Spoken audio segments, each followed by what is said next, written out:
Good morning, ma'am. Good morning, students.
Good morning, everyone. On behalf of Dr. Kress, we are here. I am here with Mom Hananiel. And for this morning, we will start with a prayer. Can we ask for Mom Cass to lead the prayer, Ma'am? Good morning po. Can you hear me Morning well? po. Yes, Ma'am. Yes po, Alright. ma'am. Thank you. May I ask everyone to please bow our heads and let us pray together. Heavenly Father in heaven, good morning. Thank you, Lord. It's a wonderful Monday that we are gathered with your provisions and guidance. We believe, oh Lord, that the speaker, the trainers that you will use today will be the most and helpful, effective speakers that will help all the students, the trainees, and even us teachers who are and facilitators who are here will get information and apply it for future purposes, oh Lord. We believe that the career motivation and the goal of DepEd in partnership with all the schools in this virtual meeting will be a great help, oh Lord. Please fill our hearts with love, joy, and peace in our hearts. And may we enjoy the rest of the day and accomplish each task with your help, Lord, and with everyone's collaboration. We entrust everything to you. We love you. In Jesus' name we pray. Amen. So, good morning again, everyone. Good morning, ma'am. Good morning. Morning po. Good morning po. Good Good morning. morning po. Good morning, everyone. I'm your first trainer. Do you remember me? Yes. Yes. Okay, Yes, so ma'am. I'll Ma'am. discuss the e-training protocols.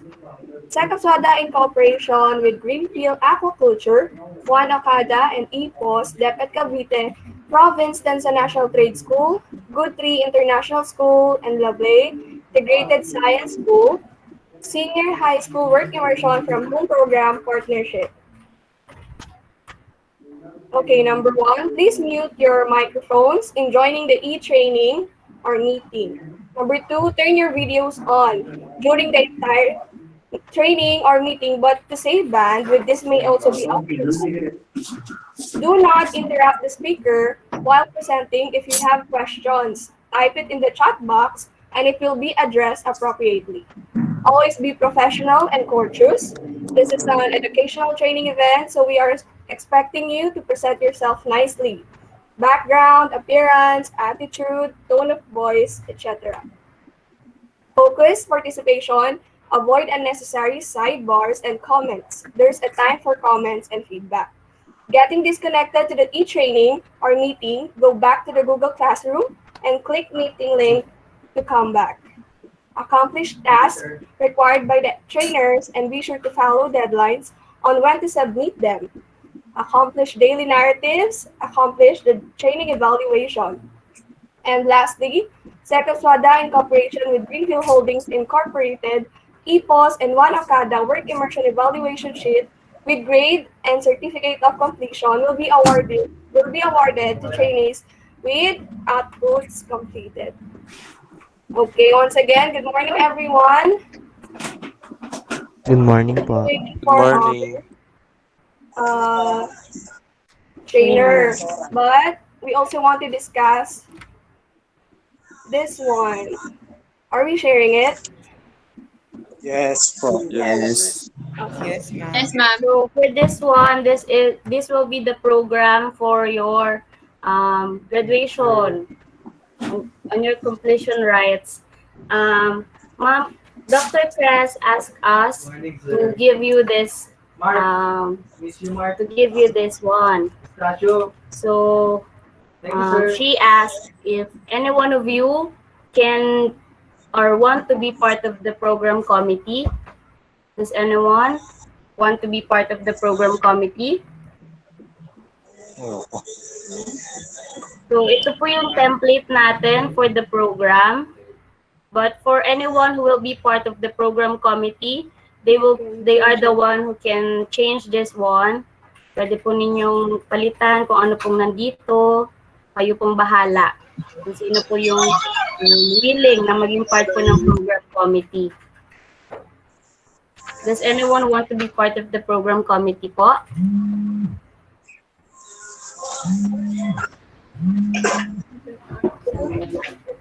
Wala pa po ang ating trainer for today. So, hintayin lang po muna natin siya. Sabihin mo. So, dito po sa magiging program po ng inyong graduation, wala pong willing na maging part ng program committee. Mukhang wala po, ano. Sige po. Sige na.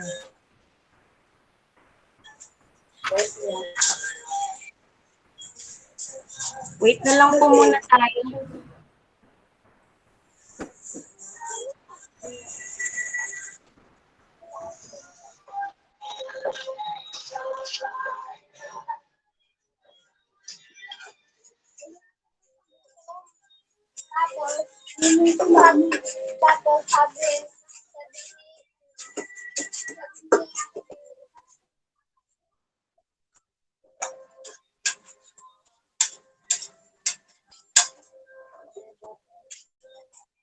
Kasi mabuti ha.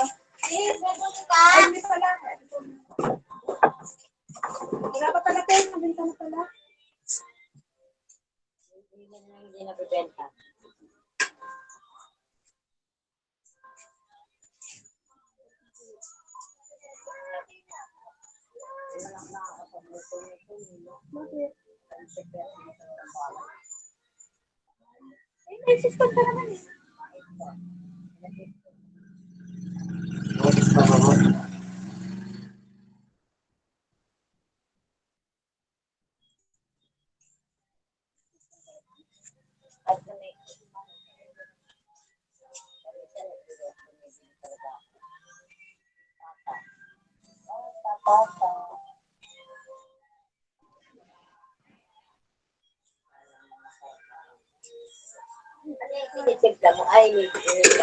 Good morning again.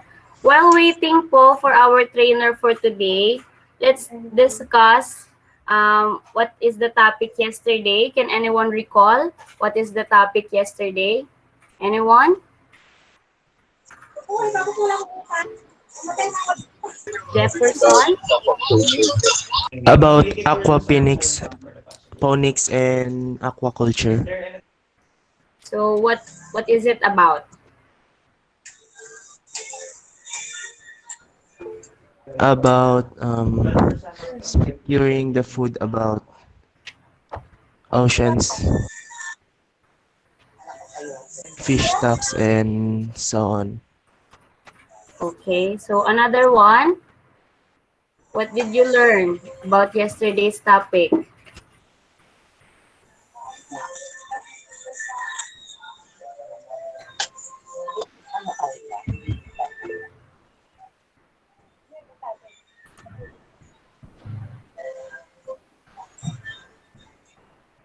So another one, please, anyone can recall the yesterday's topic? What did you learn? Mark J, can you please, since your mic is already on? Yung malaki rin na kinuha mo. Mark J Camacho.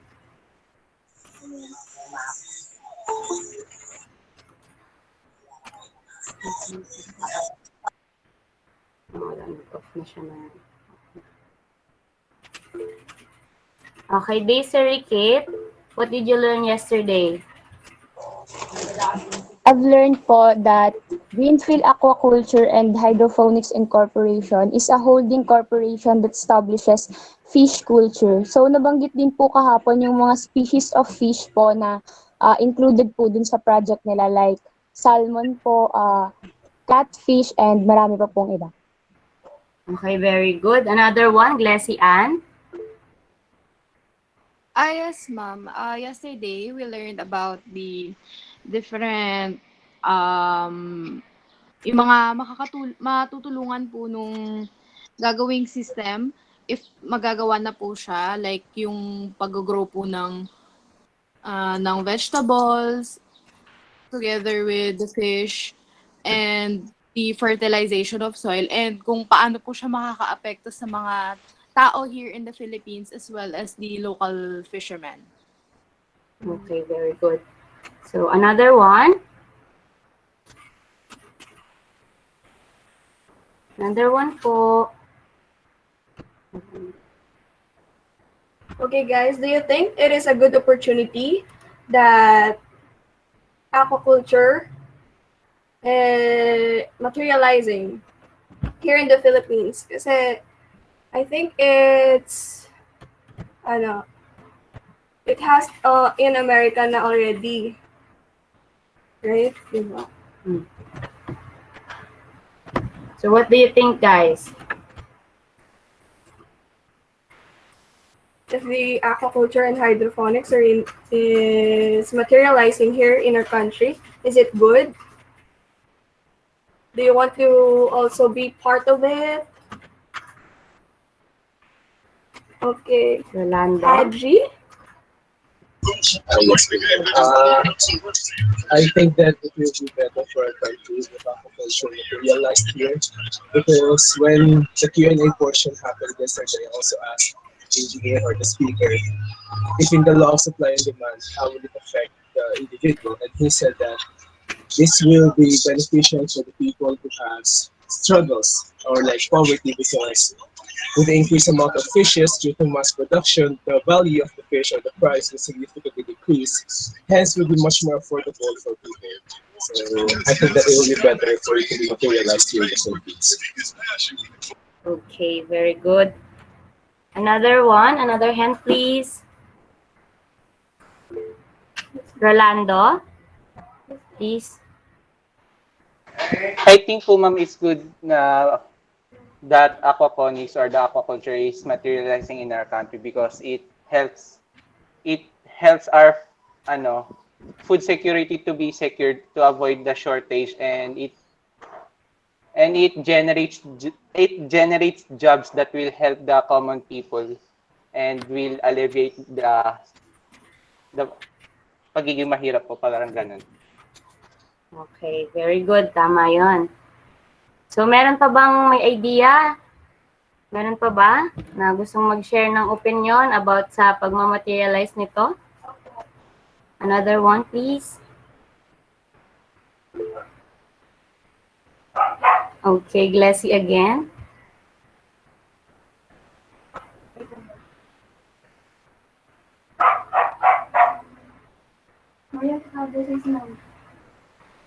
Glassy, please. Hello again, ma'am. So I think it was really great that we're materializing here in the Philippines. So, yes, ma'am. Okay. Hello po. Yes, Be. Hello, ma'am.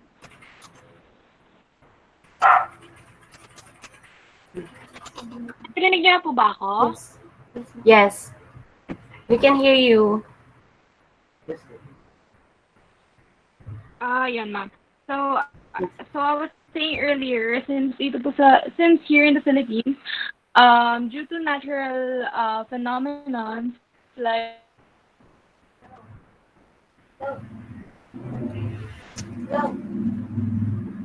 Choppy siya. Wala na siya. So, wait a minute.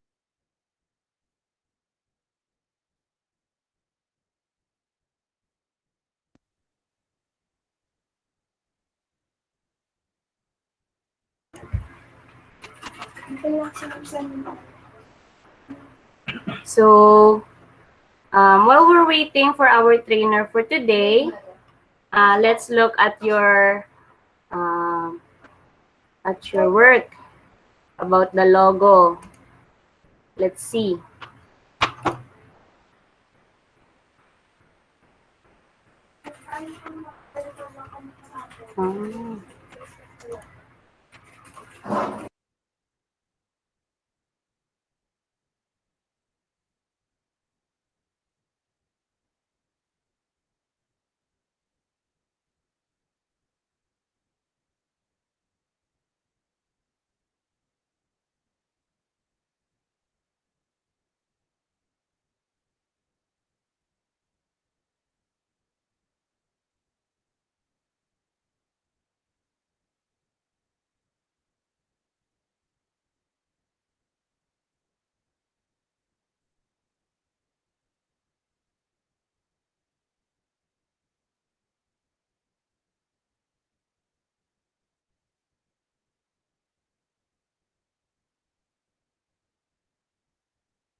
So, our trainer is requesting to be admitted in our classroom, but he cannot come in because we are full already. So, can I ask anyone to just watch our live in YouTube and Facebook, because our trainer for today cannot come in because we are already full. So thank you, Jake Angelo, for leaving. So wala pa si Lisa. So let's wait for a minute. At least 5. Okay, let's wait at least 5 minutes, guys.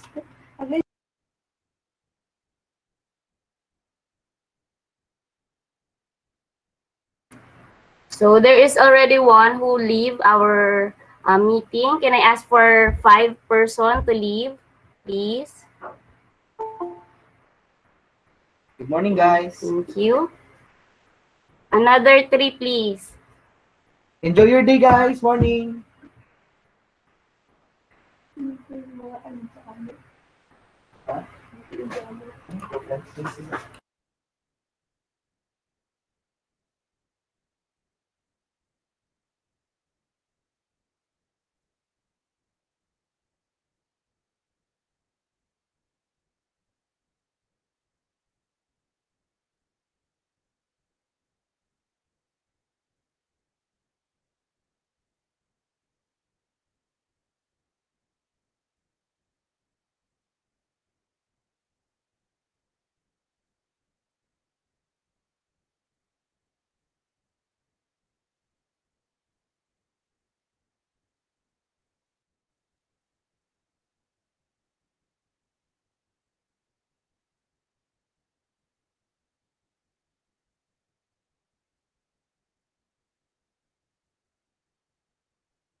Okay. Okay po. Okay. Okay, ma'am. Apo. Winter soldier? Deny. Apo. Okay, sorry for the inconvenience, everyone. As per Dr. Cress, she instructed us for STEM A from TNTS. Doon na lang daw po kayo manood sa live stream because our instructor can't come in. So we can start already. Is it okay, guys? STEM A from International Trade School. Leave muna kayo, guys, and later you can request to come in again. Please. Leave muna kayo ngayon. For STEM A National Trade School, you can watch our live stream on Facebook and YouTube.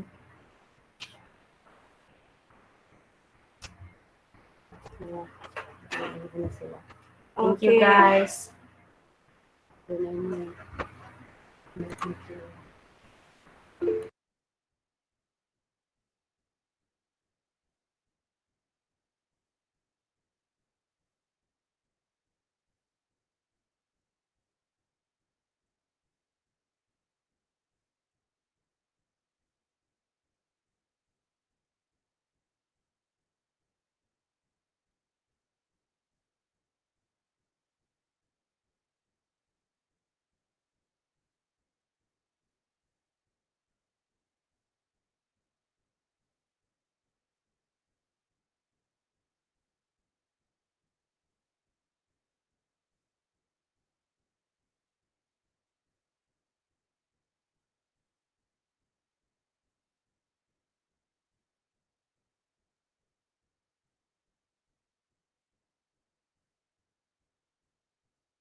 13 na ulit. We're so sorry that our Google Meet can accommodate for only 100 person. That's why we are on a live stream. Baka dandahan ka sa pag...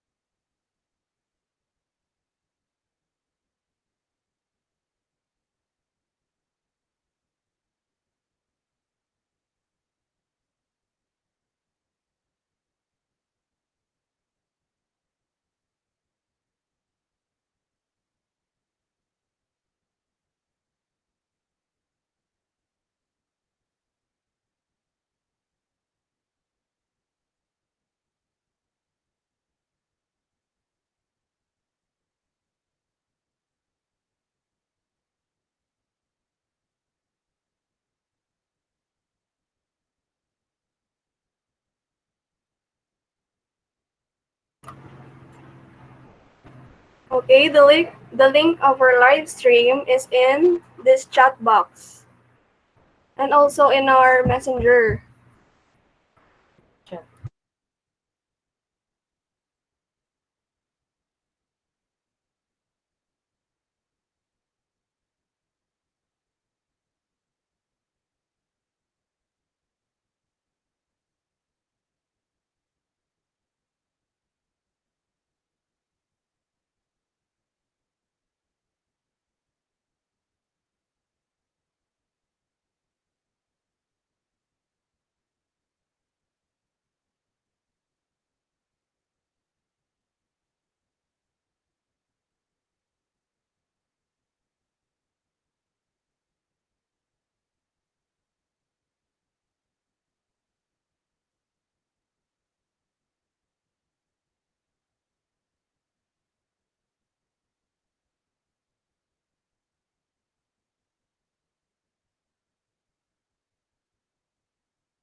Basta may Google account mo. Okay, guys, sorry for the inconvenience, but we're waiting for our trainer. We have a little problem here, but let's just wait for a second and I will share to you again this work immersion program. Like Miss Jedediah says, this is your new task. If you want to be one of us who will handle the program,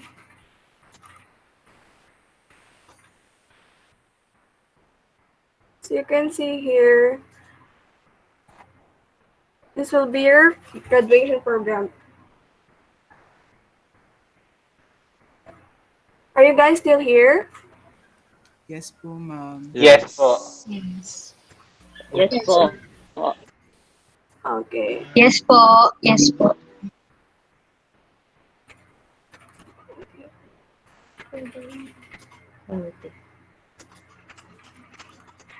Any volunteers to be a program committee? Be part of our program committee.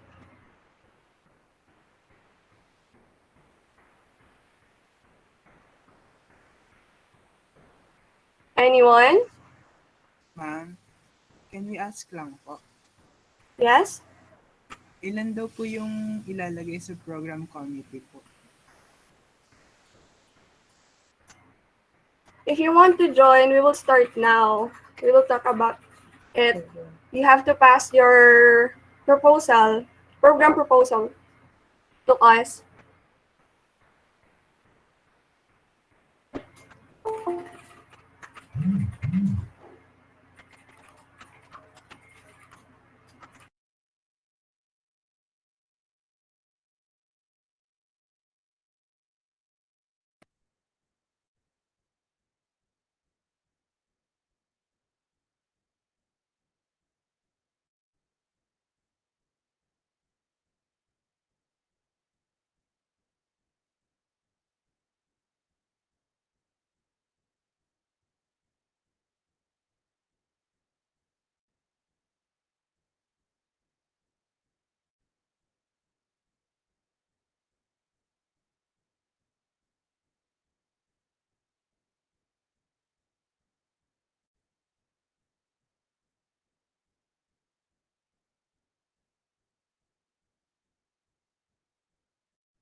Hello?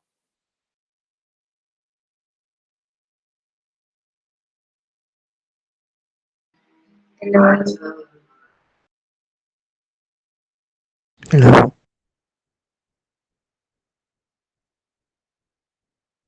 Hula, mate.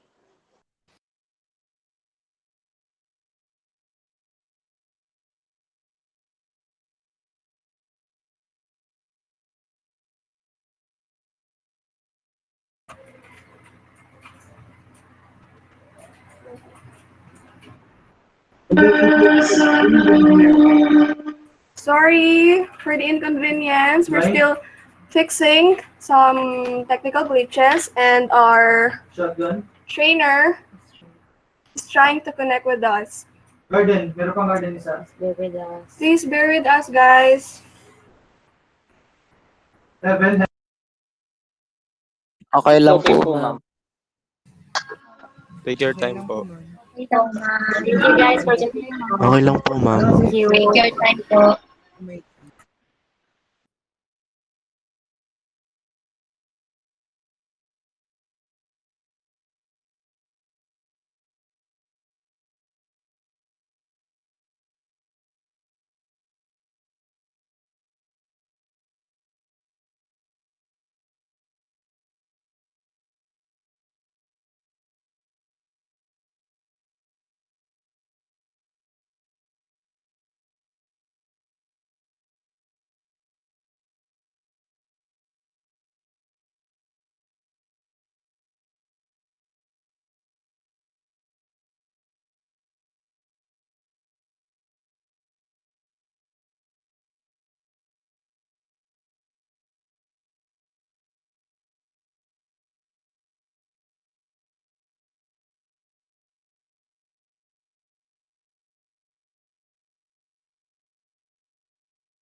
dirty cheats of the world. You could have been getting down to this.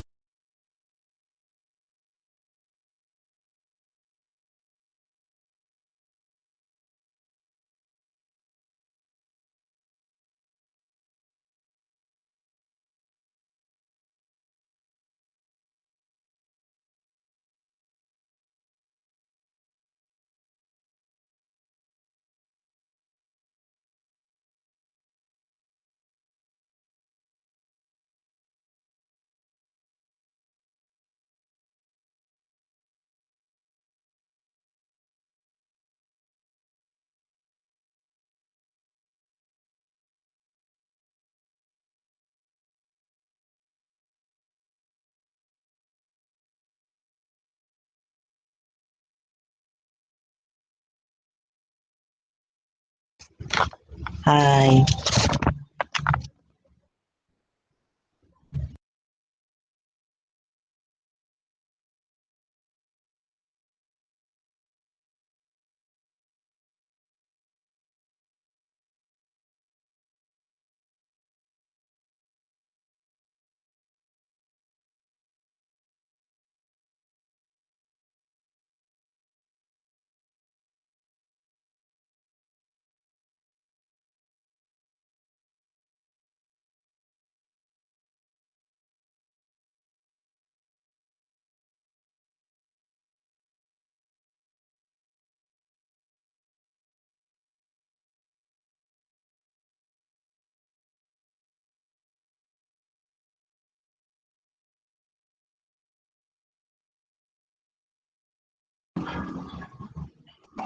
Hello guys.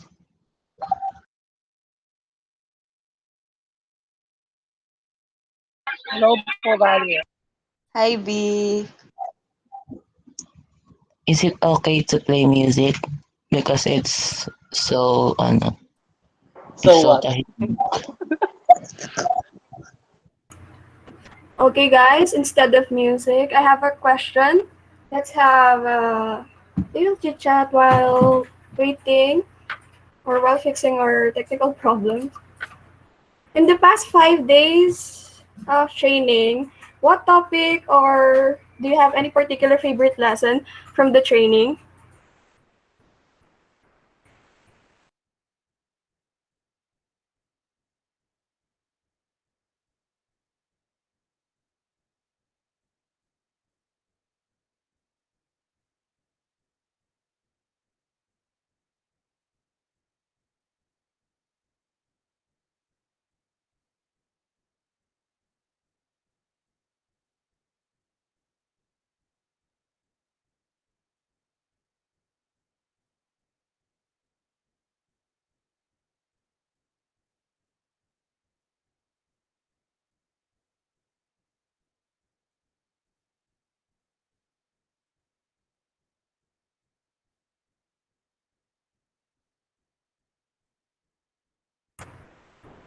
Okay po. Anyone from the group?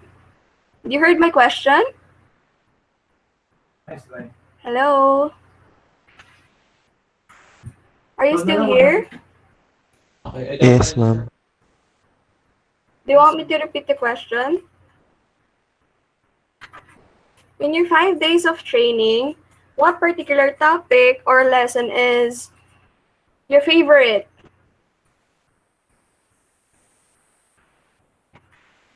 Graphics designing. What, Jefferson? About graphics designing. Oh, graphic design. Yeah, that's Yeah, me too. Ma'am, yung sa SECAP-SWDA po. Oh, the SECAP-SWDA one. Yeah.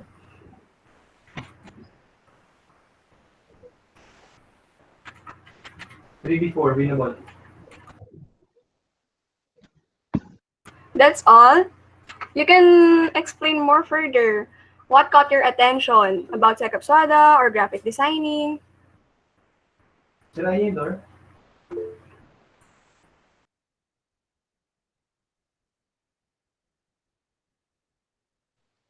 Veronica? Gustuhan ko po ma'am yung sa graphic designing po, yung mga uses po ng tool tsaka po yung mga possible na work or job na pwedeng kunin, tsaka po yung benefits po nun kapag nakapasa ka sa NC3. Yan po.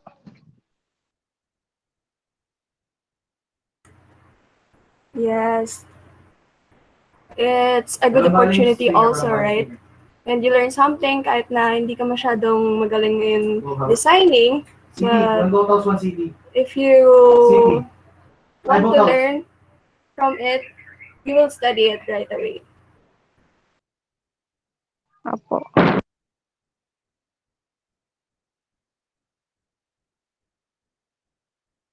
Another one. Yung sa ano po, ma'am, graphic designing po din po. Sa aquaponics po. Mm. Okay, Joaquin, what about the graphic design? Madami po kasing tinuro sa amin si ma'am about sa paggawa ng logo, sa mga tools and effects sa paggawa. Like, yung sa ano po.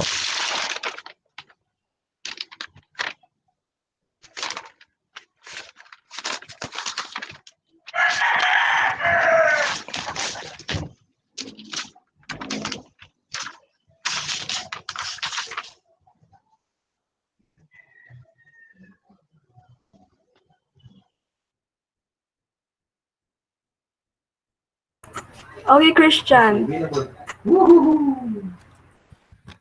So yun po ma'am, yung sa graphic design po ma'am, kasi even though we're students po, we can have... Wait, Christian, can you please speak louder? Naririnig po ba ma'am? Yan po.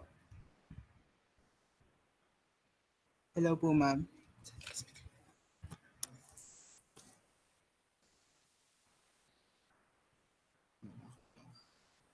Sorry, Christian, louder, please. We can't hear you.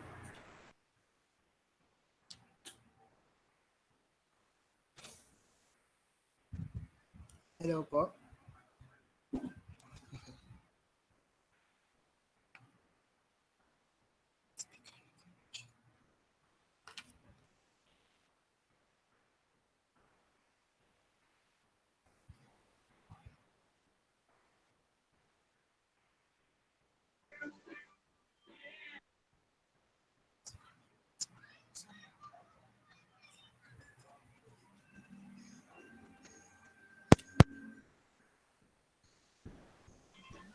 Rinig ka naman mo, lakasan mo lang daw yung boses mo. Okay. Hello po. Okay.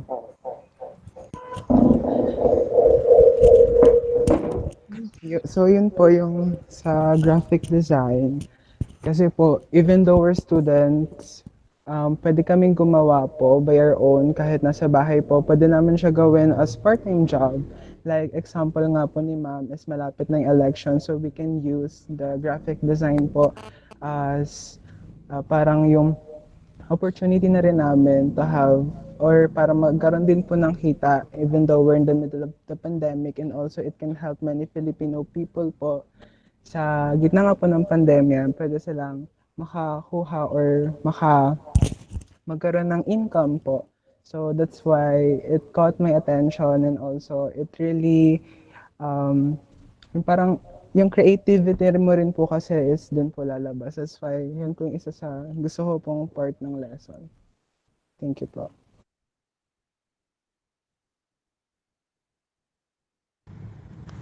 Oh, nice. Thank you, Christian. Yes, good morning, everyone. Our apologies for the inconvenience being experienced today. Our trainer for today is having difficulty and hard time joining in. So he had actually used several accounts joining to our e-meeting today, but his request keeps on being denied.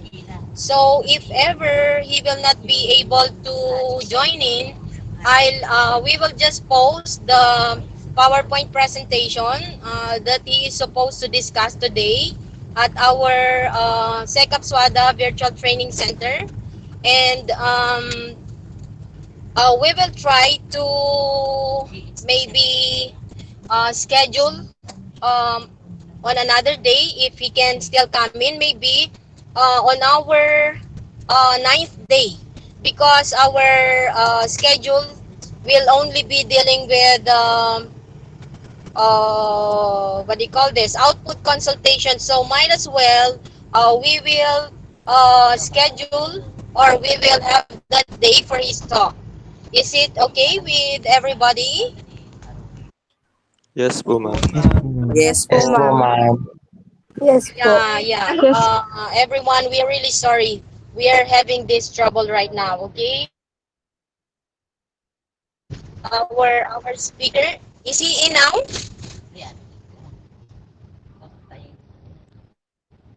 Ma'am Hana and Deya, is Not our yet, trainer ma'am. in now? Because he said he's trying to join in using another account again.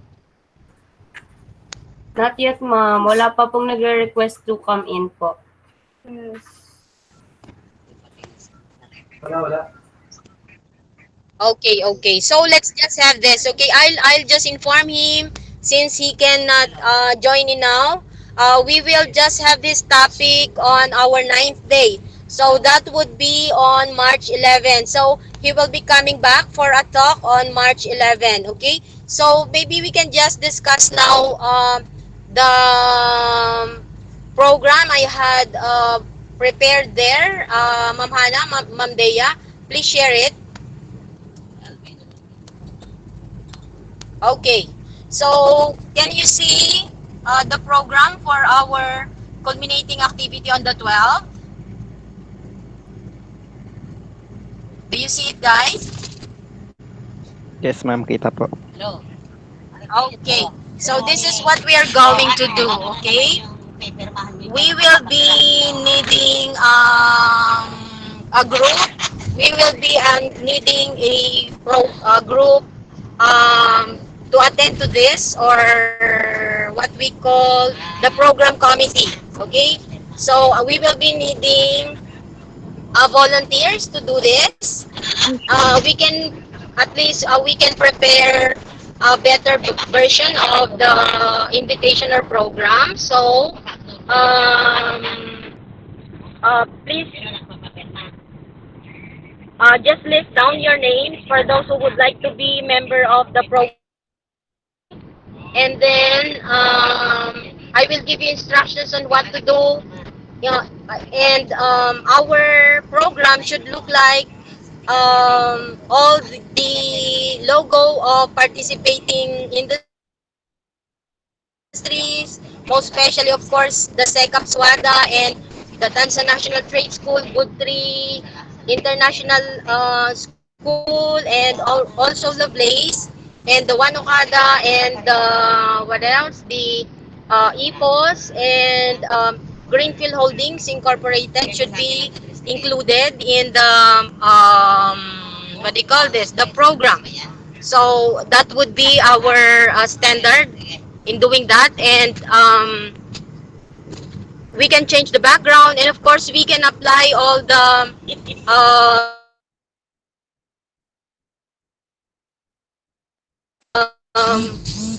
learnings we had from our lessons, or from our training we had with Ma'am Jocelyn, with Ma'am Jocelyn Olasiman. Okay? So,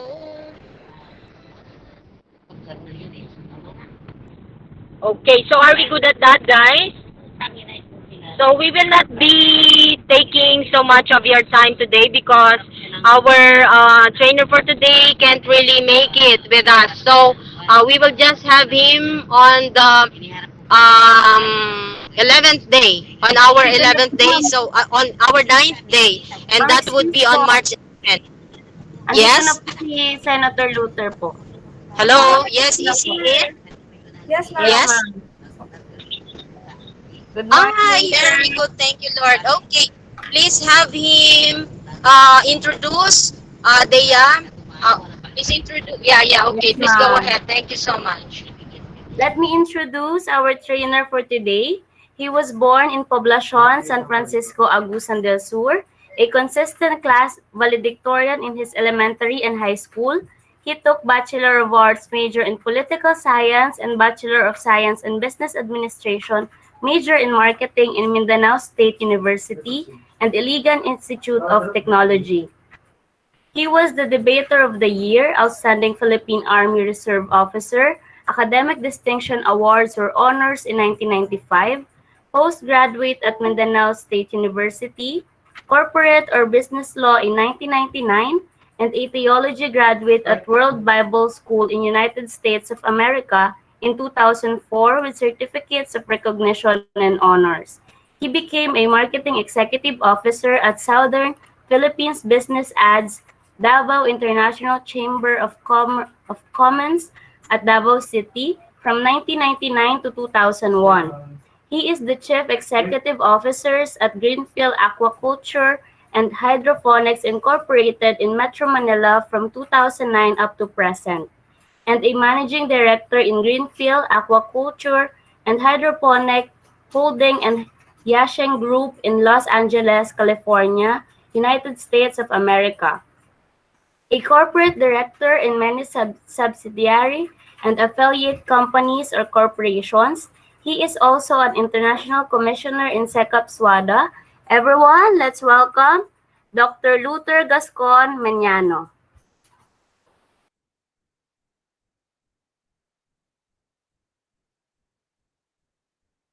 Sir, your mic Sir, is... good morning po. Pa-on na lang po ng mic niyo po.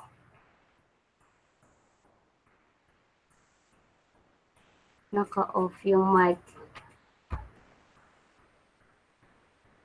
Wait lang, sir.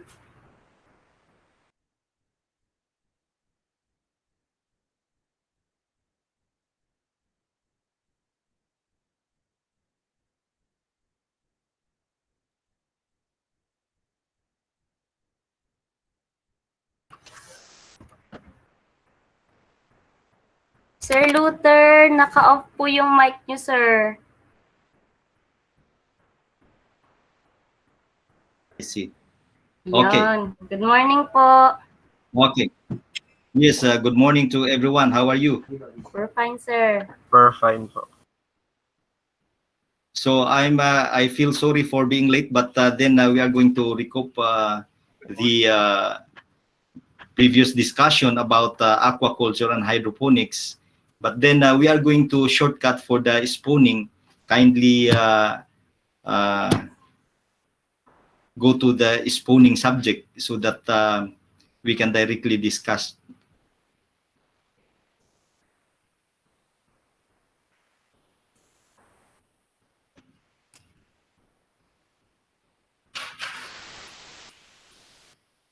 Unahan pa po. Unahan pa. Sige po. Unahan pa.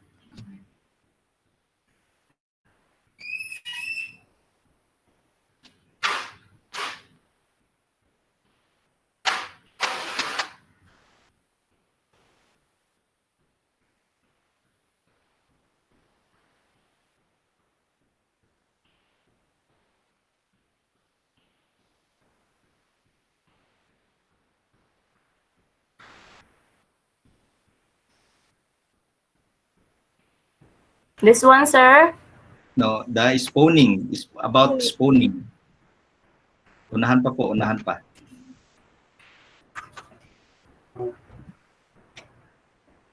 Spawning? Wait lang, sir.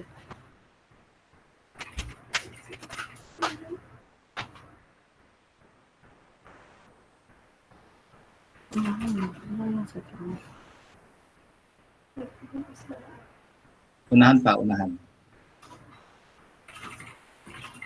After that, sige pa, sige pa. Apat po.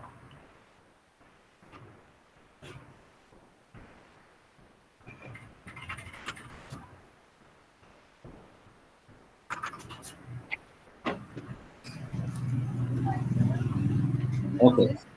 That one. This one, sir. Yes, after that. Okay. Sa unahan, yeah. Dishes. Okay, And, sir.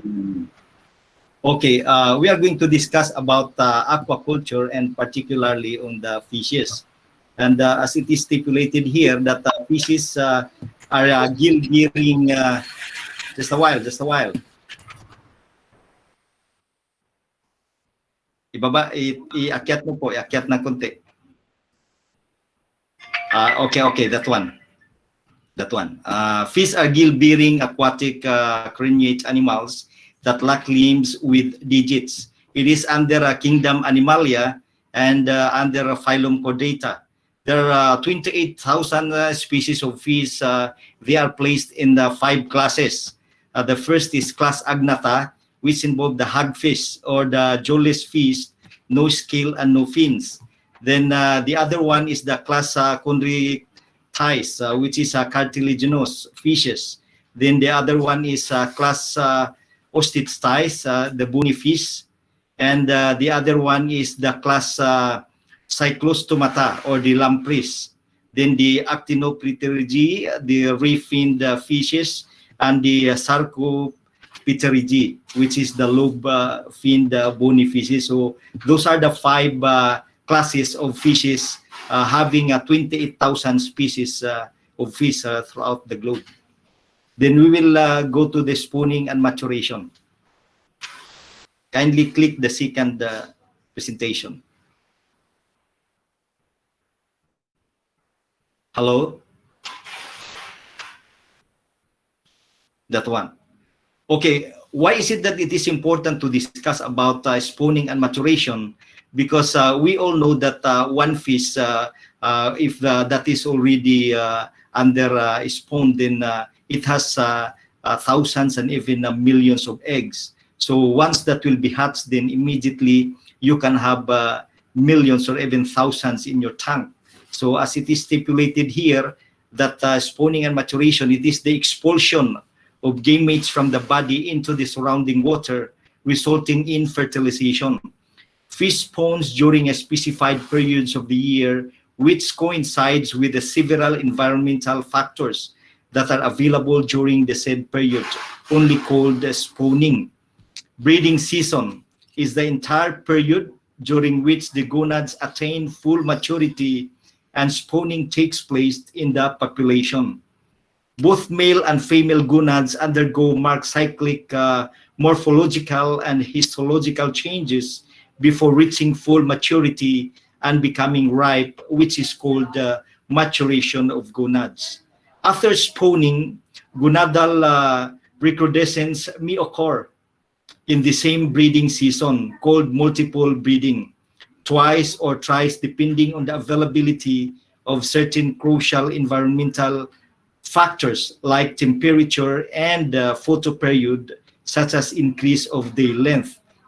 So makikita po natin dyan na may mga isda na 2 hanggang 3 beses siya mangingitlog sa isang taon. So importante po ma-discuss natin itong pangingitlog ng isda kasi pag nasa aquarium yan o nasa tangke mo ay makikita mo agad na once that will be hatched from larva or ova, an egg, then it may be hatched into fry or fingerlings, then immediately you can see your investment na makikita mo that is really profitable. Now we come up into the maturity stage in the female fish. We have the resting phase. This is wherein the ovaries are still small, thin, thread-like, translucent, pale or dirty white in color, with inconspicuous vascularization. The ovaries occupy only a small part of the body cavity, and ova are not visible to the naked eye.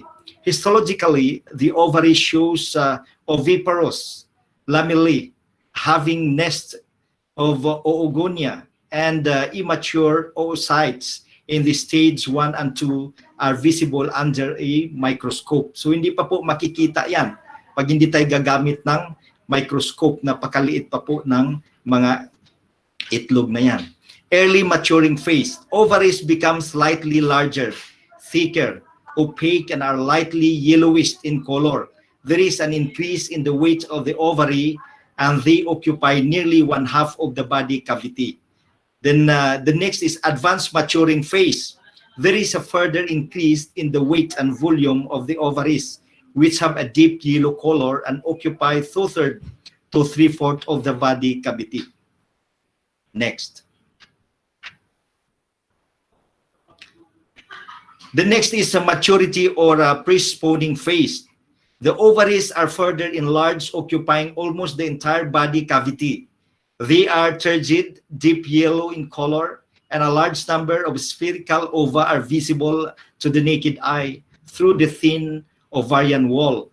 The blood supply increased considerably. Both translucent and opaque ova are present, and the ovaries attain their maximum weight. The feces becomes gravid due to ripe ova tucked inside, and the abdomen becomes round.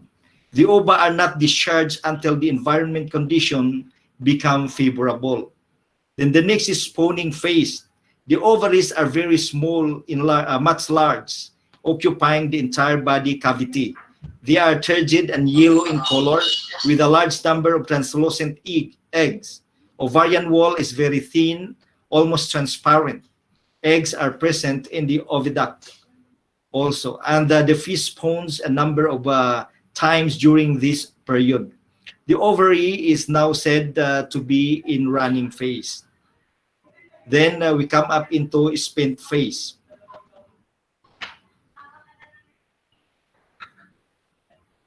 The ovaries are flaccid, shrink, and sac-like, reduced in volume, and have a dull color. The vascular supply is reduced. Some unspawned large ova and a large number of small ova are present. Histologically, the ovary shows atretic and discharged follicles along the stage 1 and 2 oocytes. Gonadosomatic index of the species has also been widely used to indicate the maturity and periodicity of spawning and predicting the breeding season of the fish. This is the formula. GSI, gonadosomatic index, weight of the gonads over weight of the fish without gut times 100. Next. The gonadosomatic index of Glyptothorax pictinopteros was found to be highest in June and least in November. The breeding season of the fish extends from June to July. So dito natin makikita kung yung mga species ng isda, kailan sila mangingitlog. Malalaman po natin dito na yung Glyptothorax ay mangingitlog siya from June to July. So malalaman yan through gonadosomatic index. Studies on the GSI and histology of the ovary in Schizothorax plagiostomos show that the fish spawning occurs mid-September to October. So pag nahuli mo yung inahin na yan, from September to October, you will really determine na baka buntis kasi September to October mo nahuli yung species na isda na yan. So mostly ay pag nakuha yan, wag mong lutuin. Wag mong ihaw-ihaw. So you just place that in your aquarium or one of your tanks, then that's gonna be laying eggs later. So depende naman, makikita mo yan. And based on the gonadosomatic index, yan ang mga species ng isda na mangingitlog sa buwan na yan. During winter, the fish carries mature as well as immature oxytocin, dormant phase. And dormant phase, and second spawning takes place in March on the return of favorable conditions of temperature, rainfall, the potential hydrogen or pH value, and other factors. So ganun pa man, ang pangingitlog ng isda ay may maapektuhan sila sa temperatura at pH level at iba pang environmental factors. Kaya kailangan na malinis talaga ang palibot. Okay, next. Seasonal changes in the ovaries of teleosts have been studied histologically as well as by measuring ova diameter and with help of gonadosomatic index. Spawning months, here are the species. Mistosinghala, March and early June ang pangingitlog nila. We have the Satyanisan, April to September. The Clarias batrachus, June to September. We have the Cana punctatus, July to September. The Cana gachua, June to August. Then Rasbura and Daniconius, April to August. Then the Sushi Sotarax, Richard Suni is from October to December. So pag makahuli kayo ng mga ganong isda, kailangan i-determine ninyo na sa mga buwan na yan ay posibleng buntis ang mga isda na yan. So madaling makilala through gonadosomatic index.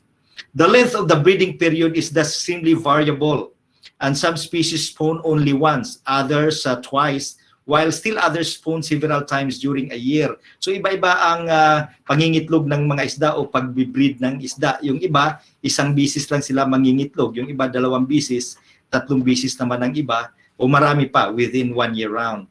Both photoperiod and temperature are considered important factors controlling the maturation of gonads in fishes. Variations in the duration of light and or temperature may influence the rate of gonadal development. Next. Now we will discuss the atretic oocytes, the pre-ovulation corpora lutea. Lutea is the plural form of luteum. All developing oocytes of a fish ovary do not reach maturity and undergo degeneration and resorption. So yung atretic ay yung mga itlog na hindi napipisa.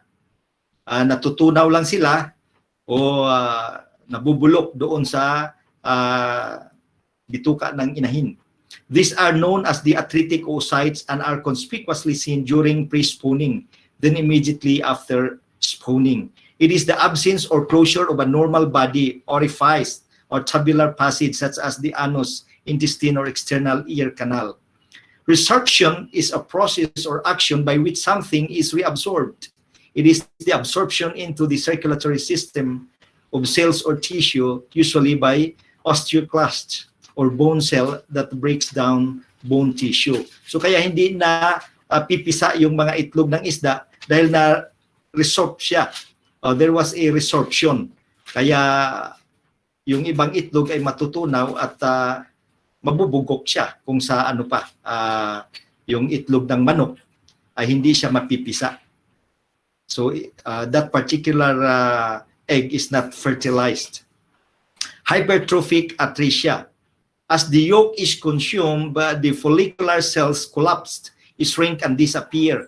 The zona radiata becomes broken and disappears, while the granulose cells become vacuolar and digest the yolk. So kaya napipisa siya, natutunaw ang egg yolk, kaya hindi naging isda. Then we have the zona radiata, a thickened rubber complex egg membrane of Teleost species, which often has a rigid appearance. It is an inner connection surface that regulates essential transition from follicle cells to oocytes and from oocytes to follicular layer. The oocytes, it is an immature egg cell throughout the process of ovulation. This immature egg cell eventually matures and become an ovum or egg. The ovum is a singular of ova. Non-hypertrophic atresia. The nucleus of the oocytes disappears and the vitelline membrane is eroded. It becomes folded at one or more points and may even break. The yolk becomes basophilic and finely granular and is largely removed through an opening. The vitelline membrane finally collapses and the cells from a small ball which disappears later. The vitelline membrane, it is a transparent membrane surrounding and secreted by the fertilized ovum, preventing the entry of further spermatozoa. Basophilic is described as the microscopic appearance of cells, thus and tissues as seen down the microscope after a histological section has been stained with a basic dye. Its structure is a purplish blue. The discharged follicle post-ovulatory corpus luteum is a comparable structures developed from the follicle cells after the discharge of the mature ovum. After ovulation, the theca and follicular cells are left behind and appear as scars in the ovary. After the discharge of the egg, The remnant of the follicle shows broken walls, which later become continuous. The cells of the granulose layer proliferate and enter into the lumen of the follicle so as to fill an available space. These structures are called post-ovulatory corpora luteum and are ultimately reabsorbed by phagocytosis. Phagocytosis is the ingestion of bacteria or other material by phagocytes and amoeboid protozoans. That's why the egg is not being hatched. Ovulation and fertilization. This is very important because as we have the spawning, we can have the massive stacking of fingerlings once the larva will be hatched. So we need to study this carefully so that we will know that once the egg is being hatched, then you can have your good investment. The egg gradually enlarges and projects into the lumen of the ovary.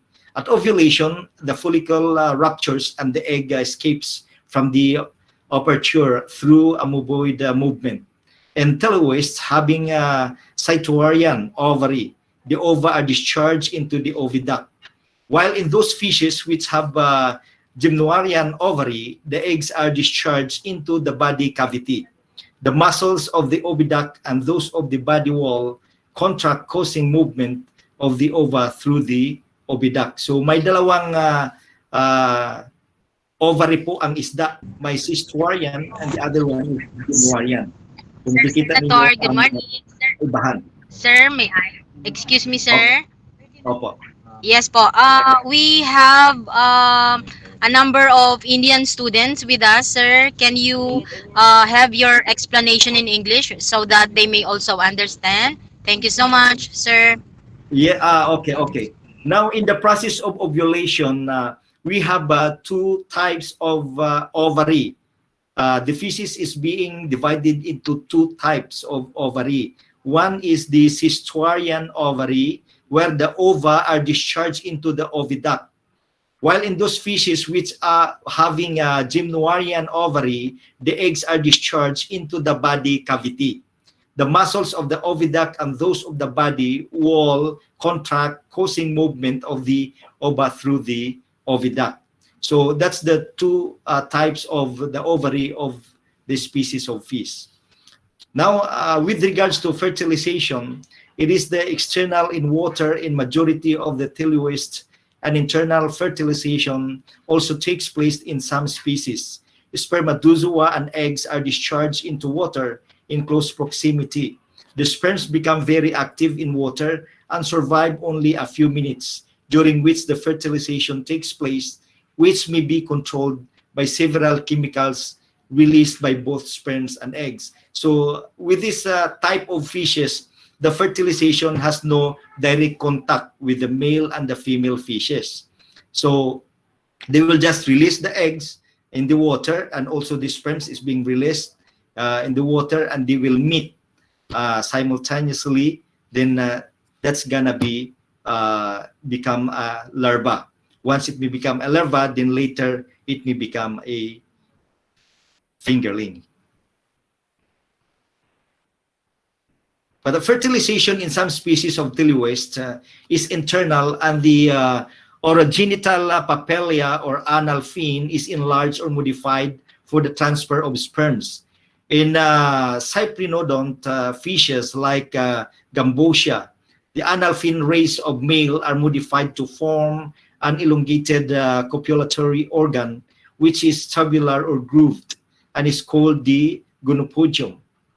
In Scorpinidae and Emblotucidae, which include Viviparous teleosts, there is no gonopodium, and the sperms are transferred by genital papillae of the male coming into contact with the cloaca of the female. So in this fertilization, there is now a meeting of the male and the female with the fertilization of the sperm, and so with the meeting with the egg. So that's different type of species of fish. Now we come up into the egg.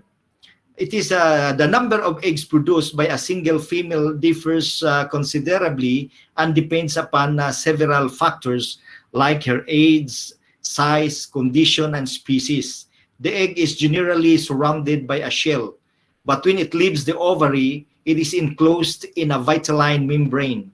Generally, the eggs are spherical or oval in shape and has some amount of yolk in it.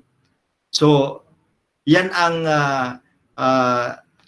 the egg must be part of our discussion because as what I have discussed a while ago, that once we will know that the mother fish will spawn or have its breeding period, so we will know that in the through gonadosomatic index, once we can catch them on that particular month, then we will culture the fishes because it has really an egg. So with this, there are different types of fishes having different numbers of eggs also inside their stomach or cavity, ovary.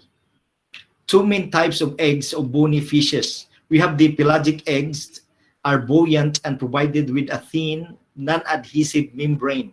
Small-sized eggs with a single large oval globule present in the surface of each yolk. The other one is demersal eggs, are heavy and sink to the bottom and are covered by hard adhesive membrane.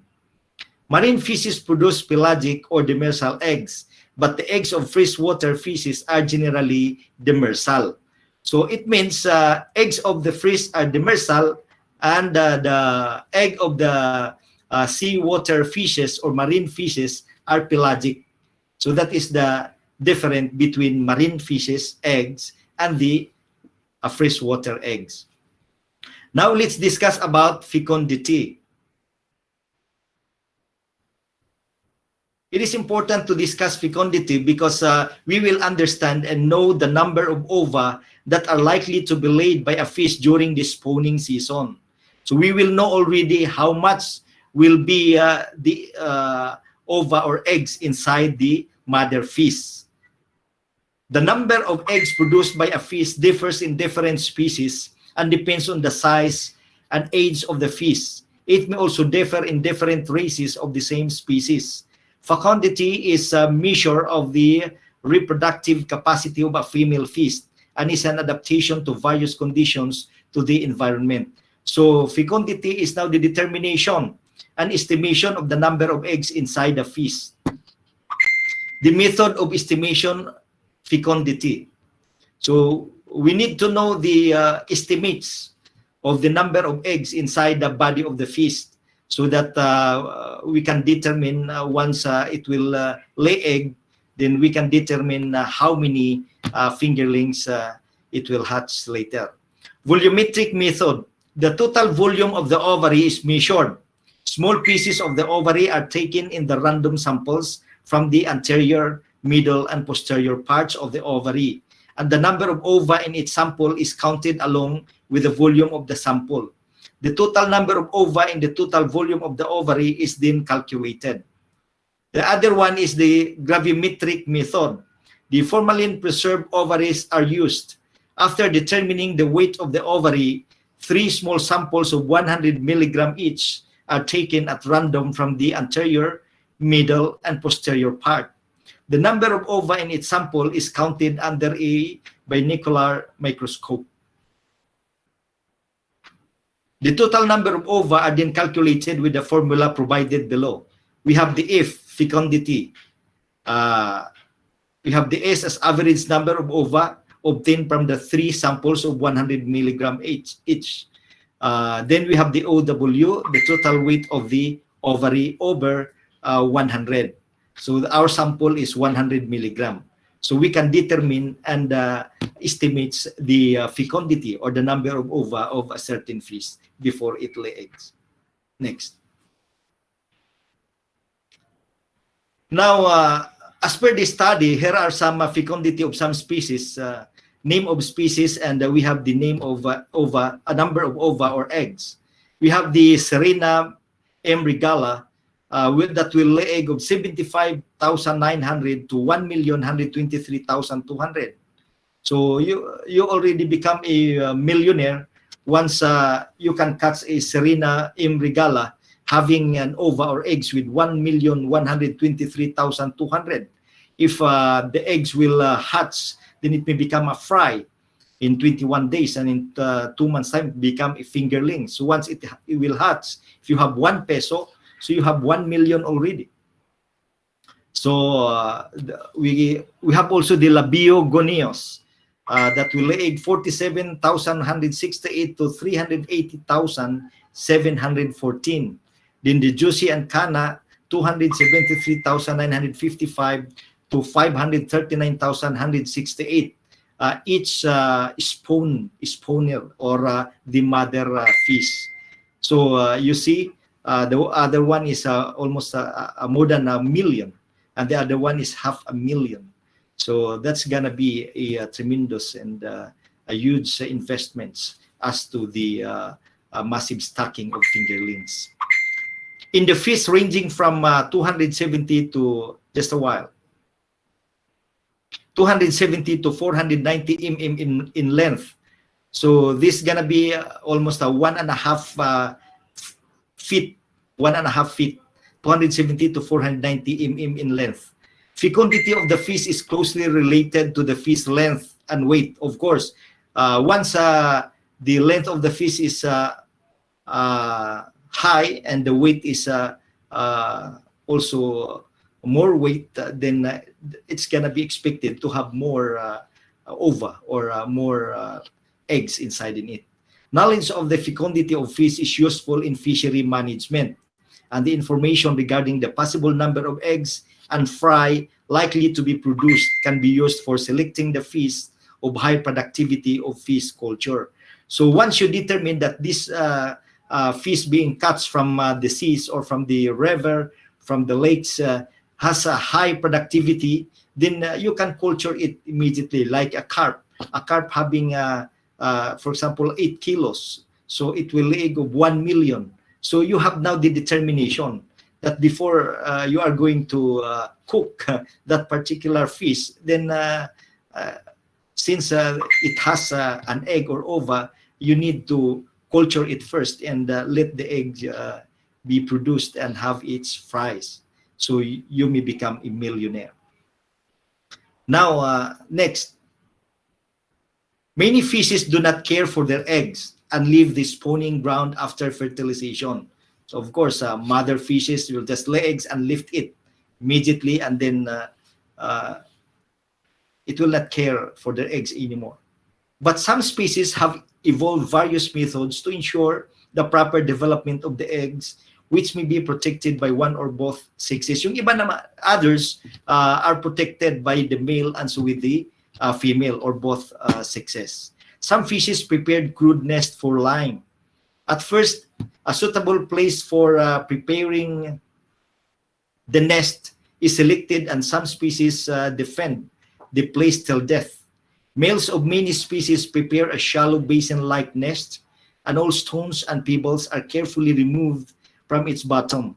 The eggs are laid in the nest, and the male, after fertilizing them, keeps guard over them till the young ones are hatched. Next. There are 3 basic modes of fish reproduction.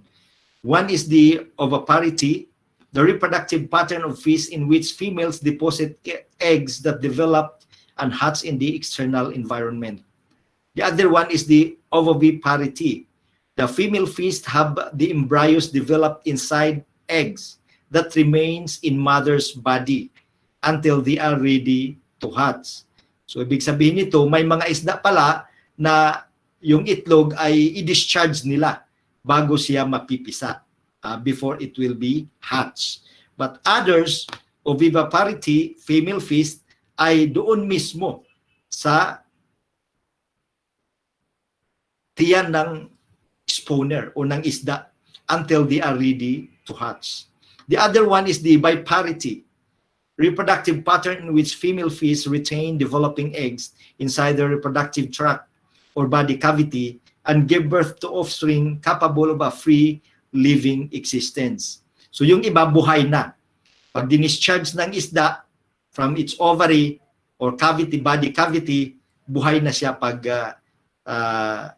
discharge o once na parang nanganganak yung isda. Okay, next. Fecundity based on reproductive pattern. Fecundity tends to be high where eggs and sperm are liberated freely into the water. Is less in those species giving some form of protection to the eggs and is lowest in species that show parental care. So makikita natin dito na marami pala ang itlog pag dinidischarge niya or the sperm will meet the egg in the water. So ibig sabihin yan, the female fish and the male fish will discharge the sperm and the female will discharge the eggs and the egg and the sperm will just meet in the water. So mas marami ang itlog. It's high. There's much eggs rather than those species giving some form of protection to the eggs. So there are some fishes, both sexes, male and female, are protecting their eggs and they are making a nest. So kukunti lang ang itlog nila. And it's lowest in species that show parental care. So like dolphin, kukunti lang ang species, ang eggs nila or the fingerling. Now, fecundity and egg size are inversely related. That is, fish produced many small eggs and a few large ones. The production of pelagic egg is largely restricted to marine species. So pelagic egg is only for marine species or those fish coming from salt water. Freshwater species usually have non-buoyant, sticky eggs that are deposited on the substrate or they build some type of nest. So the freshwater are those that are non-buoyant and having sticky eggs that are deposited in the substrate or they build up some type of nest. Fecundity is higher in oviparous than in either oviparous or viviparous species. So oviparous species are those that will not protect nor attend their eggs. So once they lay eggs, they will lift it directly and it will just hatch by its own. Fish hatchery. It is a place for artificial breeding, hatching, and rearing through the early life stages of fish in particular. Now, since we are discussing here about the hatchery, you need to have the determination of the fish as what we have discussed through gonadotrophic index and so with the fecundity. Because once you will determine the fecundity or the number of eggs or ova of that particular fish, then you can choose that one to be cultured and that will be placed in your fish hatchery. It is an artificial breeding, hatching, and rearing through the early life stages of fish in particular. Provides the seed for aquaculture and some commercial fisheries. All kinds of fish and shellfish begin life in tanks. It is a mix of laboratory and a farm. So now, since you already know the gonadotrophic index and so the fecundity of the fish, the number of eggs inside it, and you determine it already by measuring the GSI and so with the fecundity. So you need to choose that one. For example, blue marlin. Blue marlin, that's 150 kilos. Once it lay eggs of 10 millions, then you can have 10 million larvae in your pool. So once it will be hatched and we become a fry, you can have 10 million fries.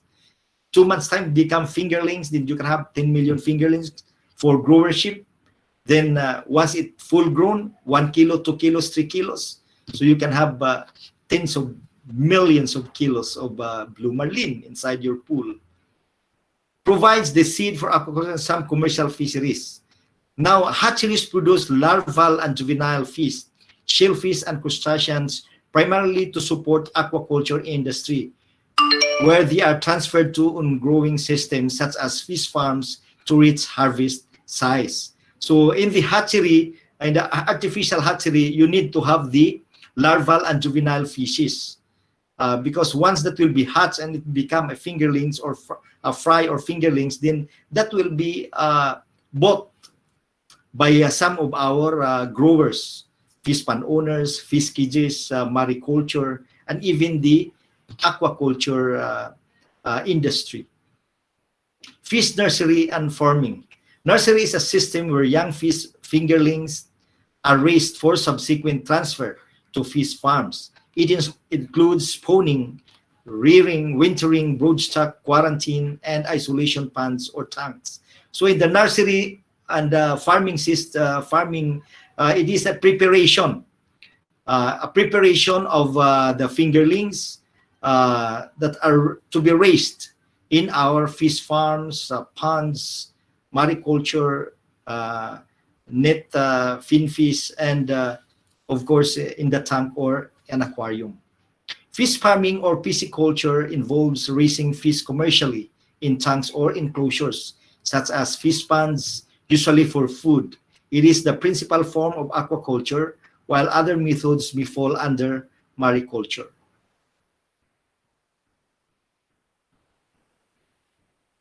Feeding methods for fish culture. Why is it important? Because we will not just feed the fishes, because once they may become a full, then of course they will die once overfeeds. We have the enteral, refers to nutrition administered via the gastrointestinal tract. Then the other feeding type of feeding is the oral. Oral nutritional supplements, ONS, are nutritious support products that provide an effective and non-invasive way for people to meet their nutrition needs or increase their nutritional intake. Then the other one is tube feeding. A feeding tube is a medical device used to provide nutrition to fishes that cannot obtain nutrition by mouth, are unable to swallow safely, or need nutritional supplementation. The state of being fed by a feeding tube is called gavage or tube feeding. Parenteral is defined as something that is put into the body, but not by swallowing. An example of something parenteral is an injection given into the muscle on the leg or a subcutaneous injection. There are three types of food used in fish ponds or tanks. Natural food, we have the supplementary feeds and the complete feeds. These feeds contains all the essential nutrients needed to keep them healthy and growing. The feed usually is in the forms of dried pellet. Fish feed in the early morning. Exceptions are herbivores eat plants only, and omnivores eat plants and animals that forage throughout the day. And nocturnal species through aquarium fish can be fed at any time.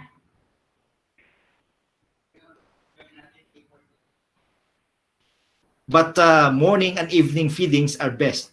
So there is a suggestion that we need to feed the fishes early morning and in the evening, and that is the best feeding of the fishes. Fish don't know when to stop eating. So that's what I have said a while ago, that do not feed the fishes. Once it may become full and you still feed them, once overfeed, then it will surely die.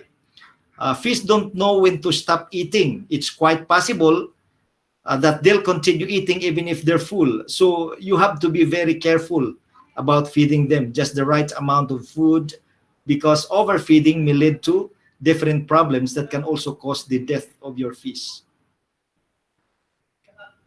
Now let's discuss about faith. Fresh food always in the home. So that is our mission and vision, that food is always in the home. But what kind of food? Fresh food, because there are food that are not fresh anymore. Mostly in our wet market, some of the fishes and the food are not fresh. That's why we come up into hydroponics.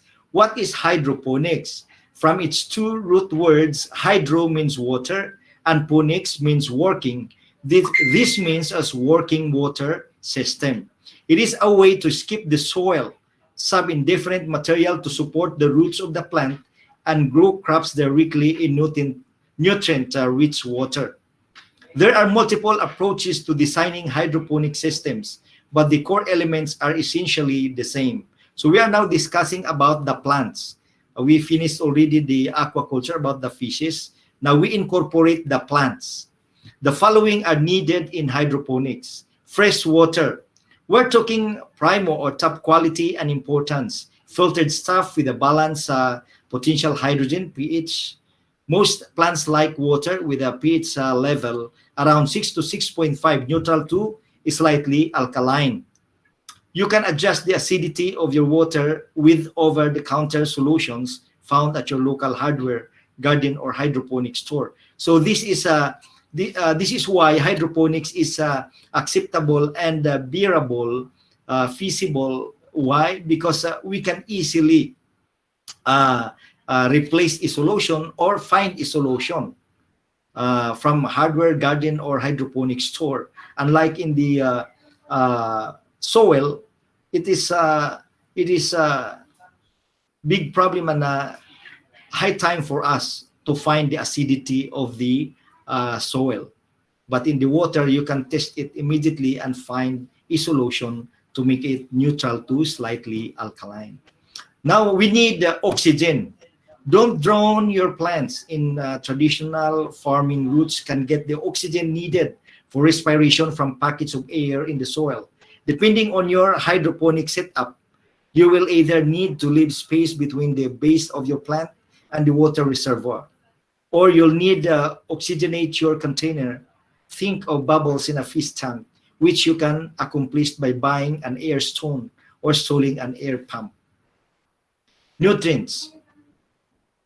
Your plant is going to need plenty of magnesium, phosphorus, calcium, and other nutrients to stay healthy and productive. Just like plants growing in the ground need healthy soil and fertilizer. When you're growing plants without soil, this plant food must be included in the water that's feeding your plants. While you can technically make your own nutrient solution, it's easy to buy mixture online and in stores. So nutrients are easily mixed into your tub with water because you have your own nutrients to be included or mixed in that particular water in your tub or in a certain container. Then that will be pumped from that container or tub to the roots of your plants and vice versa, recirculated. So there is no waste of water and nutrients.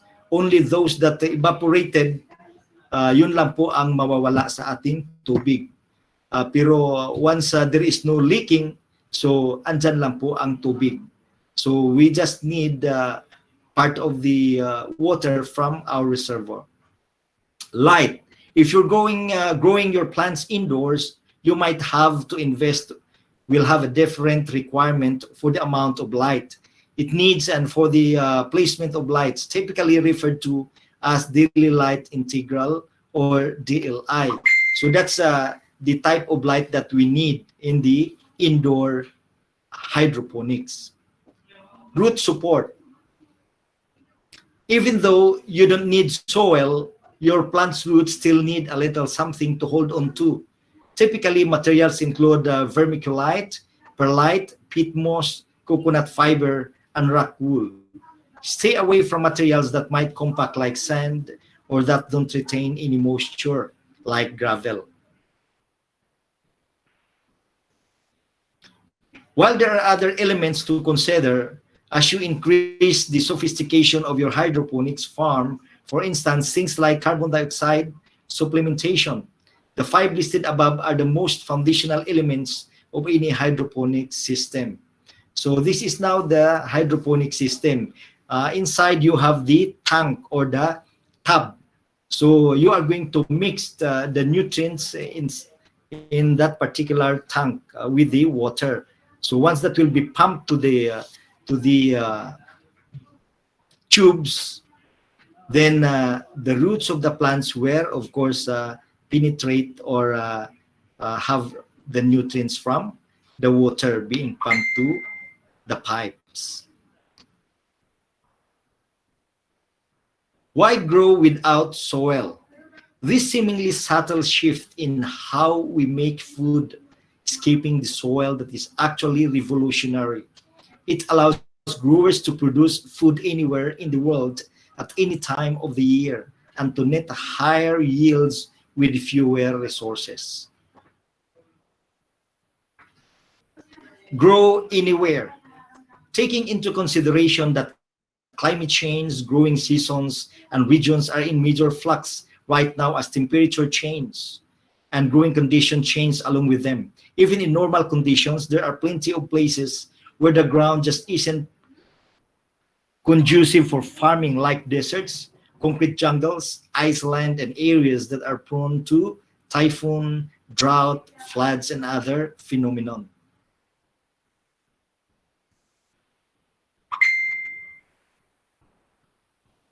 Right now, most of the vegetables you come across in a store have been shipped in from afar and have lost nutritional value along the way. Using hydroponics, we can create hyper-local food systems. Our container farms are set up right in the communities and regions that we serve. It's even possible to put a farm directly behind restaurants that want ultra-fresh produced. And when you're growing hydroponically, you don't have to hit post for a season to risk crop lose from inclement weather, because that is a pristine and controlled environment. Now in hydroponics, you can have higher yields. Plants grown in well-managed hydroponic systems are living the good life. Since roots are bathed in all the nutrients they need, plants spend more time growing upward and less time and energy growing extensive root systems to search for food. Unlike in the soil, the root is still searching extensive nutrients through its roots. But here, you already mix the nutrients in the water, and once the water will be pumped to its roots, then immediately it can have its nutrients. Growth rates vary based on the type of system and quality of care, but hydro plants can mature up to 25% more quickly than the same plants grown in soil with increased crop yield. Hydroponics is 25% more production or yield than in soil. As you can see, like this Chinese pichai, so it's 25% more production or yield than in soil, because in the soil, there are so many parasites. You can have the caterpillar, you can have the locusts, and other parasites. But inside your greenhouse or hydroponics, there is no such parasites or pesticides. I mean pests. Okay, next. So fewer resources. Hydroponic systems actually use less water than traditional soil-based systems. This is because closed systems aren't subject to the same rates of evaporation. Plus, the water used in hydroponic systems can be filtered, repopulated with nutrients, and feed back to plants. Again, so that water is constantly being recycled instead of wasted. So why fewer resources? Because we can recirculate and reuse the water in the tank or inside the tank.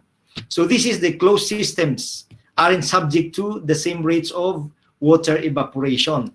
And once it is protected inside the greenhouse, then of course it has more yield with the use of 1/6 of the water to grow 8 times more food per acre compared to traditional aquaculture. So 25% more yield in hydroponics rather than planting in the soil. Now we have the sample of the drip hydroponics, the simple sample. We have here the tank, the reservoir, then we have the return drain tube, then we have the manifold and drip lines. Drip system is an active hydroponic system. This means that it uses a pump to feed your plants with nutrients and water regularly. It is also called trickle or micro irrigation system. As the name suggests, the system uses small emitters to drip the nutrient solution directly into your plants. So since the water is recirculated and there is that filtrating membrane over here, so the water from the reservoir or from your tank will just recirculate, so there is no waste of water. Nutrient film technique. So this is now the tank where you can also culture the fishes. Then there is a air pump There is also a water pump that will the water will be recirculated, pumped to the plants. Now we have the tree channel. These plants are being planted on a fibrous material, so that the roots will have its retention over in the particular fibrous materials. Then that will be recirculated and filtered before going back to the tub or your tank or the reservoir. So there is no waste of water of this particular hydroponic system. Next. Now, as we understand hydroponics, this is the presentations of the water with nutrients. So if this is the tub, you can add more nutrients, fertilizer over the within the tub with water. Then you need to prepare your pump. Then of course that will be pumped into the planted plants. Then that will go back to the tub or your container after passing through the filtrating membrane. Next. In vertical roots, our systems use up to 98% less water than traditional soil-based systems. So we conserve water in the vertical roots or hydroponics. Why? Because the water are just recirculated. Unlike in the soil, once you are going to water the plant, then that's a waste of water. But here we can have the savings, conserve the water up to 98%. Other resources, indoor hydroponics plants don't need pesticides and other potentially harmful chemicals, since the hydrocrops are protected from many of the pests and plant diseases found outdoors in soil-based farms. So that is the difference. In our hydroponics, there is no application of pesticides and harmful chemicals because there is no such low cost. There is no what you call this pests and caterpillars and other parasites that will eat the leaves of our plants. Easy troubleshooting for hydroponics than that in soil. With a hydroponic system, you know exactly that conditions your plants are being grown in. As such, you can easily isolate variables and experiment.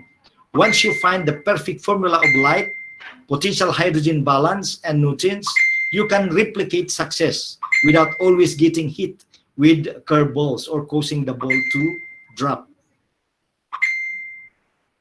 Problems occur in soil farming. So that's what I have mentioned. In soil farming, we have here the caterpillars, the pests, caterpillars an example, the locusts, as you can see it, the flood and drought, pesticides and health hazard. So that is the very problem in soil farming, which we can evade from our hydroponics. So that is really fresh food in the home. So we can establish faith within our home. Aquaponic system. Sir, excuse me. Yes. Yes. Hi, sir. We just would like to inform our participants that they can have their lunch now, sir. So this is a working lunch. Yes. Yes. Yes, please, everybody So have now it's now your lunch, 12:07. and we will proceed. Yes, we will proceed with the discussion of Dr. Luder Meniano. Thank you so much, everyone. Ma'am, 6 slides na lang naman po. Yes, I think Para 5 minutes matapos. more to go. 6 So while slides na lang, eating, ma'am. Yeah, yes, but we can finish yes, the but we will discussion. have the Q&A later. Yes, but we will have the Okay Q&A po. later. Okay, Yeah. ma'am. Okay. I'll just wait for your call. Thank you. Okay po.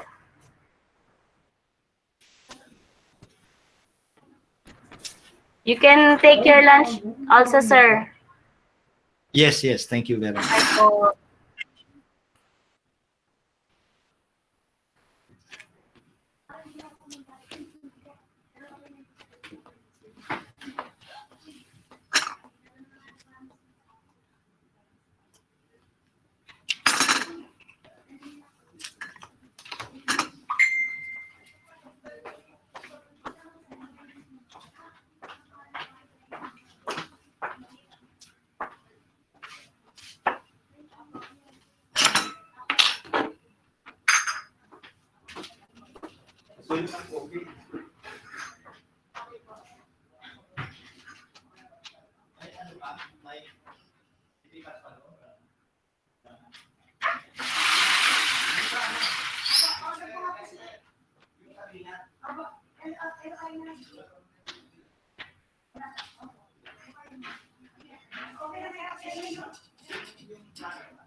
Pakisulat yung ano ni address ni guys.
Are you good now, Sir Sen?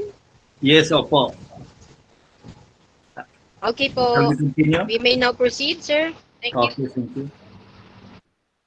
Now let's proceed to the hydroponic system. The difference between hydroponic system and so with the hydroponics, the aquaponic system has fishes already. So we add more investments and color to our project. Wherein hydroponics is purely for Excuse the me, plant. sir. Yes. Yes, sir. Excuse me. We don't see Yes. you on the video, sir. Okay, yan po. Maybe it's not centered.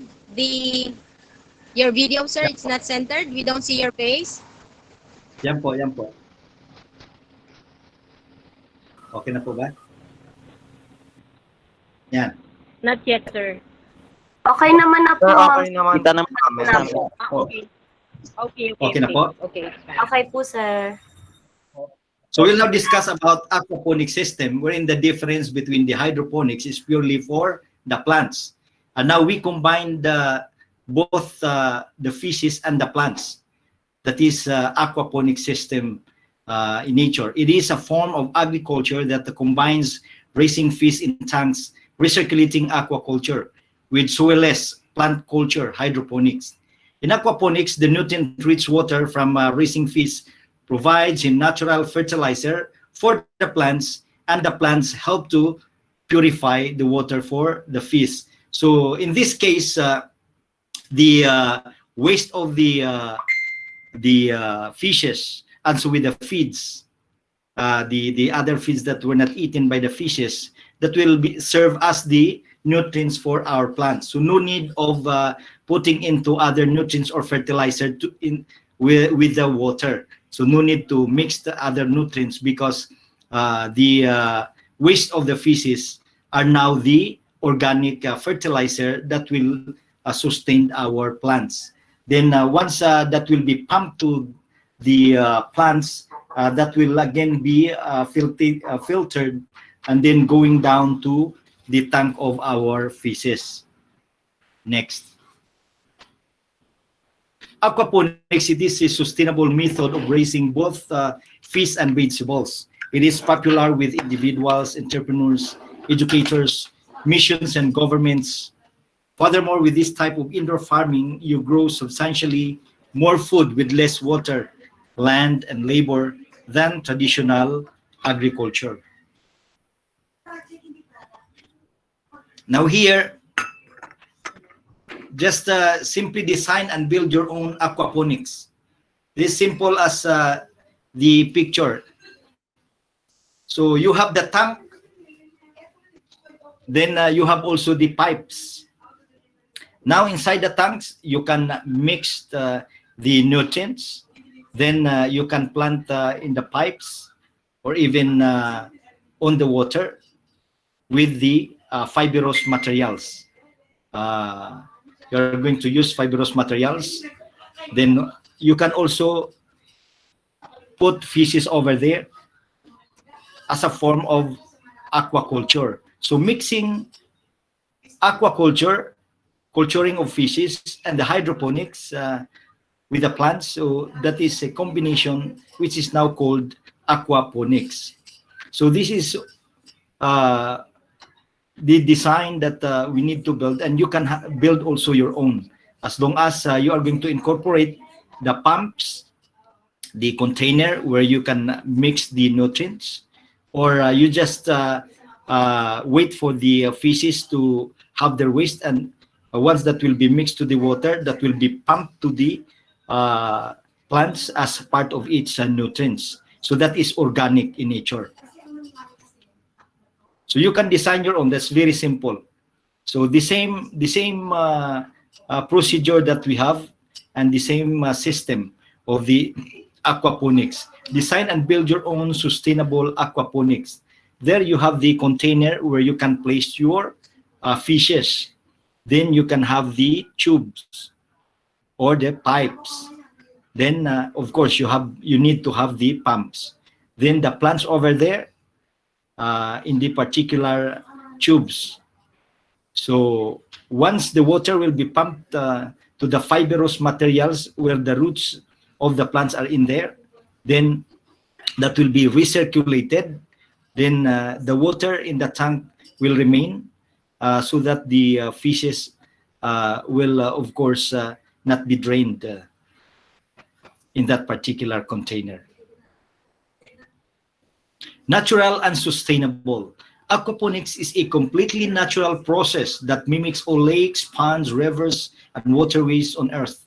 The only input in an aquaponic system is fish food. The fish eat the food and excrete organic waste, which is converted by beneficial bacteria to nutrients that the plants can use. In consuming these nutrients, the plants help to purify the water.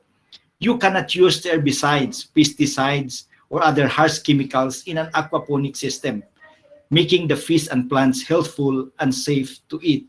Because if you put the pesticides and chemicals, of course, once the water will return to its tanks, the fishes will surely die. And the same to our plants. Once there is pesticides and you apply chemicals it will surely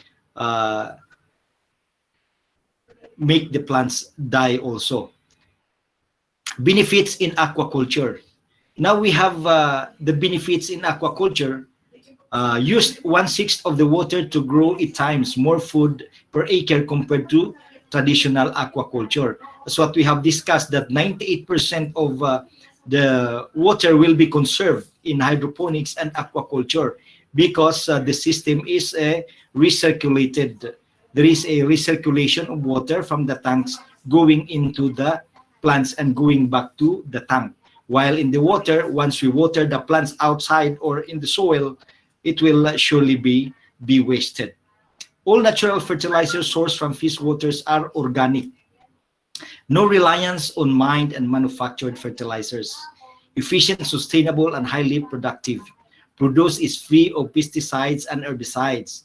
Fish are free of growth hormones and antibiotics. Allows continuous production of food. Produces both a protein and a vegetable crop. Integrated system is sustainable and earth-friendly. Eliminates soil-borne diseases. When combined with a controlled environment, agriculture, you can grow your year-round in any climate. So that's our discussion ends. Thank you and Godspeed. Have a nice day to everyone. Any queries and concern after our discussions? Okay, guys, it's now time for your questions to be answered. So you can ask your questions now.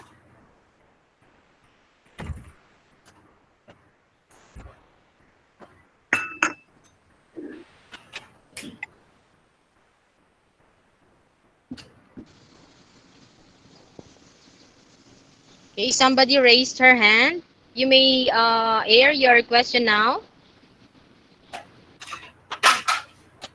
John Marasigan.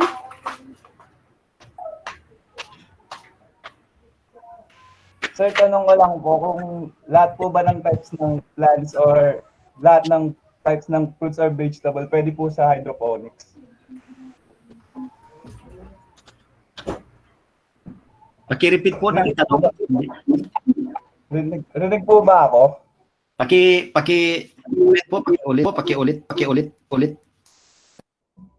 Kung lahat po ba ng types ng fruits or vegetable pwede po ba sa hydroponics? Kung lahat ng halaman. Opo.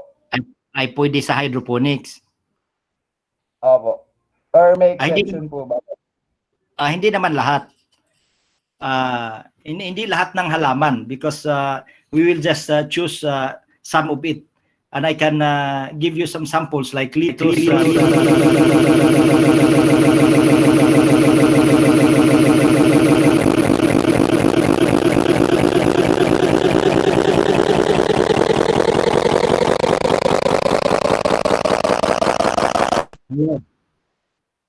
Hello.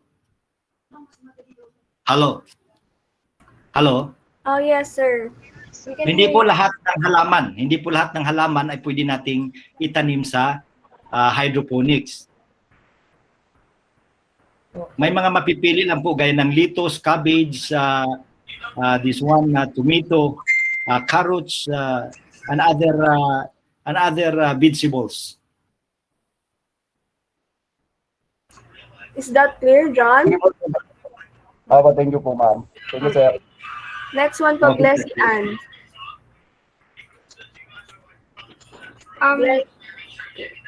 Ask ko lang po may sure na hindi po nag-overpopulate yung mga fish sa mga tanks?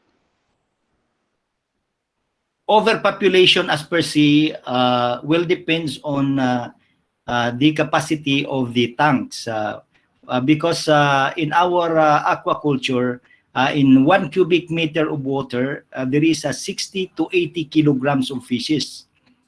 60 to 80 kilograms per cubic meter of water because we need to apply aeration or oxygen. Because there is no aeration or oxygen, surely the fishes will die. So with that, the capacity of our tanks will depend on the number of fishes inside. Okay po, sir. Thank you po. Okay. Okay, Next welcome. question.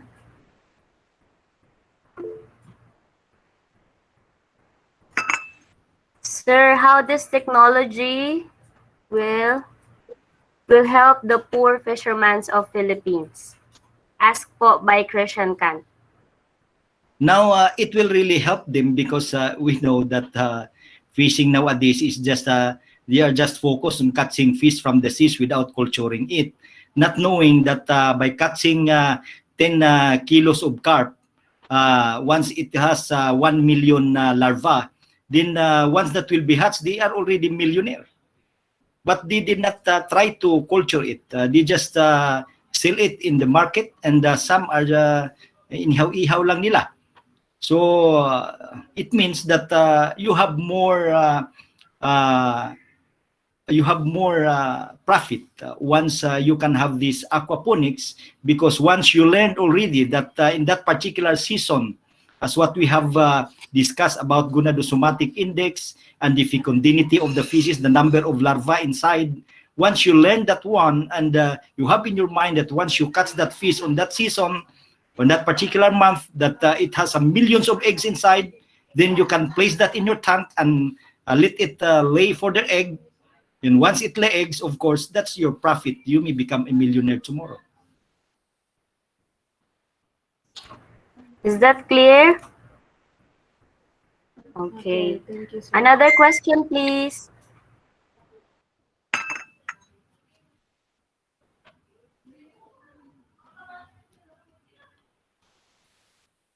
Francis, go ahead.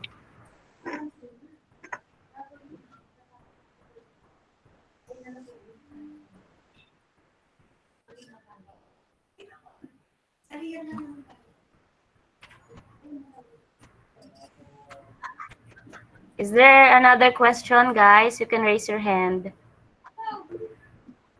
Okay, another question from Glessy po.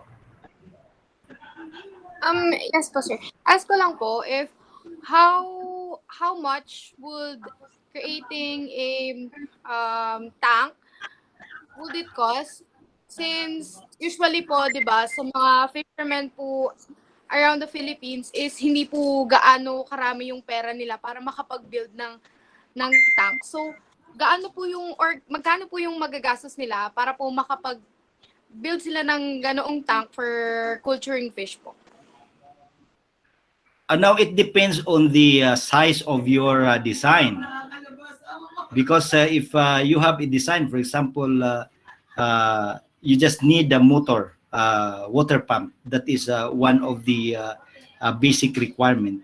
Then you can have your tank and then the pipings. So if you can have 50,000, then that's gonna be one aquaculture in your community. Is it clear? Hello. Okay po, sir. Because water pump now is almost 25,000. The water pump, that's almost 25,000. If you have the small one, I think 15,000, 16,000. Then you can have your tank. Your tank can be a drum or one of the container, or you can make your own tub. You can put a cement tub, then have the piping. Then you can place the roots of the seeds of the plants in that particular fibrous materials. Then once that's gonna be recirculated, then that's aquaponics already. But of course, we really need capitalization, and mini hydroponics would cost us more or less 50,000 pesos. Sir, there is a question from Jamil or Hamil. Yes. Will the tanks be able to occupy 1 million fish daw po, sir?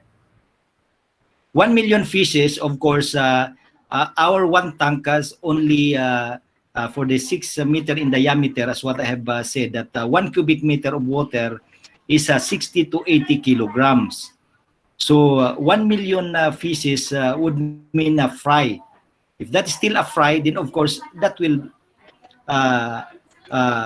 gonna be in place in one tank or two tanks. But once it will grow, mature, to become fry, fingerlings, and after 1 month, 2 months, 3 months, will become 1 kilo, you need to transfer it from a huge tank or to grower ship. That's why we have from nursery, hatchery, nursery to grower ship, because you need to transfer the millions of larvae, of course, in just a small container. Then you can transfer it once it will become a fry or fingerlings. You need to transfer it to a bigger container. Once you can have the big ones, you place that one in the tub where 1 million feces will grow, and 60 to 80 meters in diameter of water, 1 cubic meter of water can have 60 to 80 kilograms of feces. Okay, sir. So it really depends po on the size of the tank, sir, right? The size of the tanks and the size of fishes. Once Okay, it is sir. still a fingerlings or a fry, of course, that's a small tank. Once that's going to be grown to fingerlings or may become 1 kilo, you don't need to have more tanks. You just sell it. Okay, sir. There is another question po from Miti. Sir, is there any schemes to promote this technology in local areas?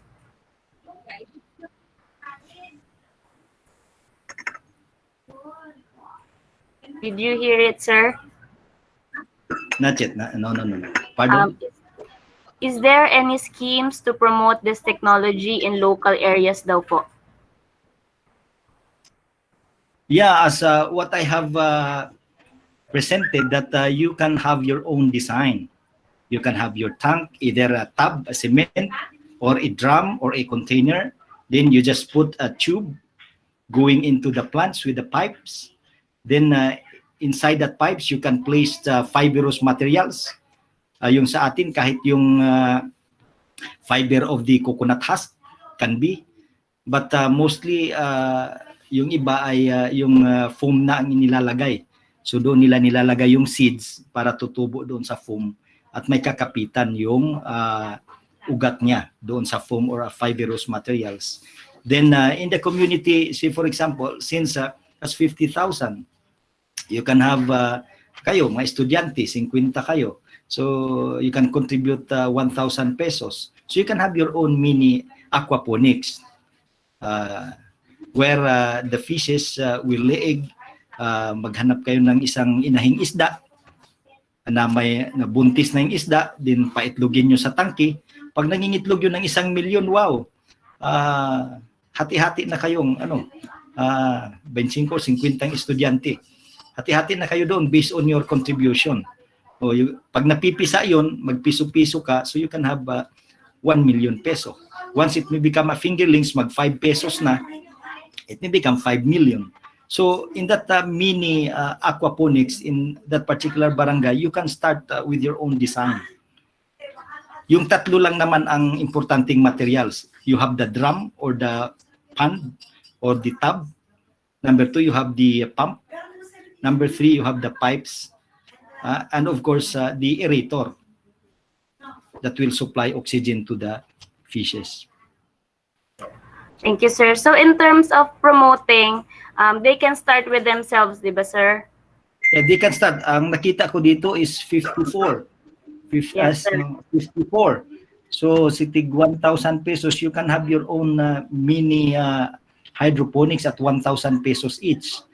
Then, kuha kayo ng isang buntis na karpa, mga 8 kilo o 10 kilo na karpa. Pag nangitlog yan ng 1 milyon, milyonaryo na kayo bukas. You just apply this one in one community or one barangay where you can have the model. Of course, you need to have marine biologist for that matter. Okay, sir. Dun po sa question ni Rolando, sir, na if it is cost-effective and affordable, so it is sa kanila na po, depende, sir, no? Kung gaano kalaki yung gusto nila na tanks or More effective and affordable kasi hindi na tayo maghuhukay doon sa pond. At kasi pag hukay doon, kukuha ka pa ng permit sa Department of Agriculture pag nag-fish pond ka at Marami pang saka once na you can have the you still buy fingerlings. Malaki po ang investment. Kasi maraming fish pond owners ngayon, bumibili ng fry or fingerlings at 5 pesos. You see, if they have 1 million fries, then that is 5 million in pesos investment. Tapos nawas out lang sa mga baha during floods and typhoons. Their cultured fishes were was out. Unlike in this one, nasa tab lang. Kahit bumabaha ay hindi siya was out. Sir, there is another question from Kapil. Yes, Sir, okay. can this program save some close extinction species? Yes, of course. It can save extinctions, and we can have, of course, a permit from the Bureau of Fisheries and Aquatic Resources as to the endangered species and extinct species of fishes. Okay, sir. So is there any more question, guys?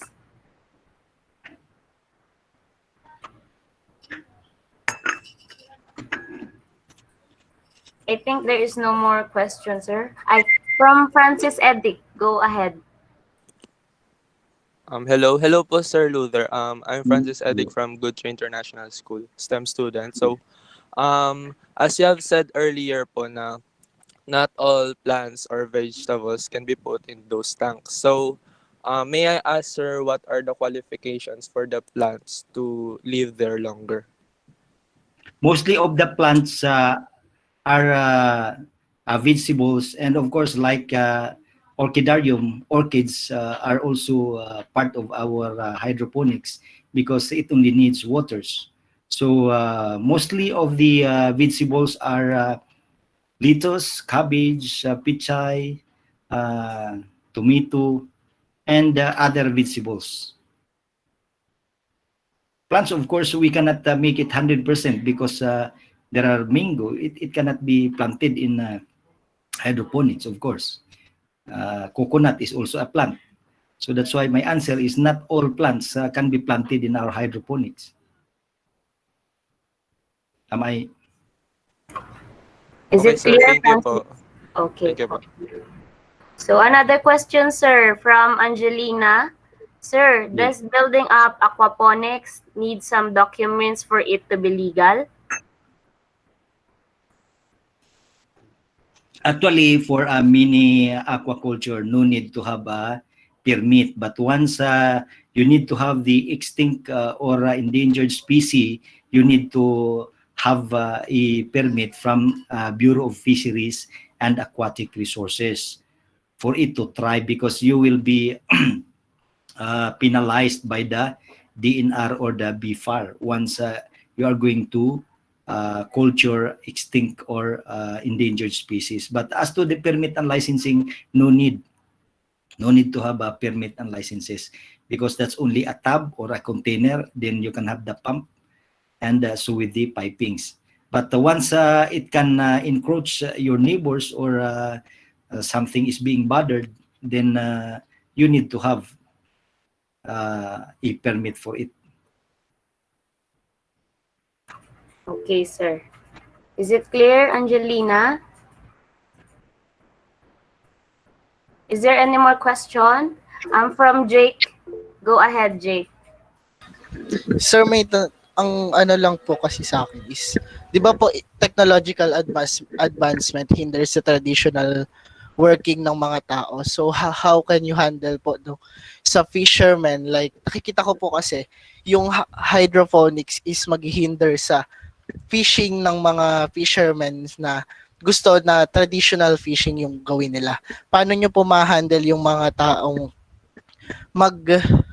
magpoprotesta po tungkol sa hydroponics nyo po? Hydroponics is about plants, but aquaponics is about plants and fishes. So I think your question is about aquaponics. Am I right? Not hydroponics. Parang ganun na rin po. Opo. So my understanding is you are talking of aquaponics because you are mentioning about culturing of fish, not hydroponics. Ganon na rin po dun sa hydroponics, sa traditional planting na ginagawa ng tao. Paano nyo po So, because the ma-solve combination po? now is what we call aquaponics. That is culturing of fish and so with the plants. Now, Yes po. as to the question pertaining to the complaint of some fishermen, of course they will not complain because they are the one benefited. First is once they can catch a fish having a larva or what we call the mother fish, the spawner. The spawner is the mother fish. Once they can catch it from the seas, for example, that's 10 kilos of tuna that will lay egg for 1 million. Then once you will buy it from them at 1,000 pesos, 2,000 or 3,000, or you can give them bonus once you learn that through this gonadosomatic index and so with fecundity, you learn that there is a 1 million egg inside that fish. Then I think they will not complain against you. Because of course you are going to buy the fish more than the price in the market. What is the problem of our hydroponics when we are culturing it from spawning? So even our law, the laws in America, you cannot catch fish that are spawners. Mother fishes should not be eaten. It should not be ihaw-ihaw. you need to culture it. In America, once you catch fishes that are spawners or the female fish having larvae, you will be penalized by the government. But here for almost 100 years, our fishermen did not bother, and even the government did not bother to protect our fishes. You see, even the habitat, the mangroves, you see, we are billionaires even in our mangroves and even in that is the habitat of the fishes, but we just try to reclaim it. There are so many reclamations with our mangrove areas and the habitat of our fishes. So I think there is no such way that our fishermen will complain because they will be organized to catch fish from the seas, and they are going to differentiate the female fish from the spawner and so with the male fishes. So they can now determine by virtue of this discussions that we have, and this gonna be an educational forms, not only for the students but even to those who are catching fish from the seas. They will understand that the fish that they are being catch is spawner. Once that is a spawner, then of course, if that is their season to hatch their eggs, that's gonna be millions. And Yes, they sir. need to know. I agree with you, sir. There's nothing to be complained about because our fishermen and our farmers will benefit from this one.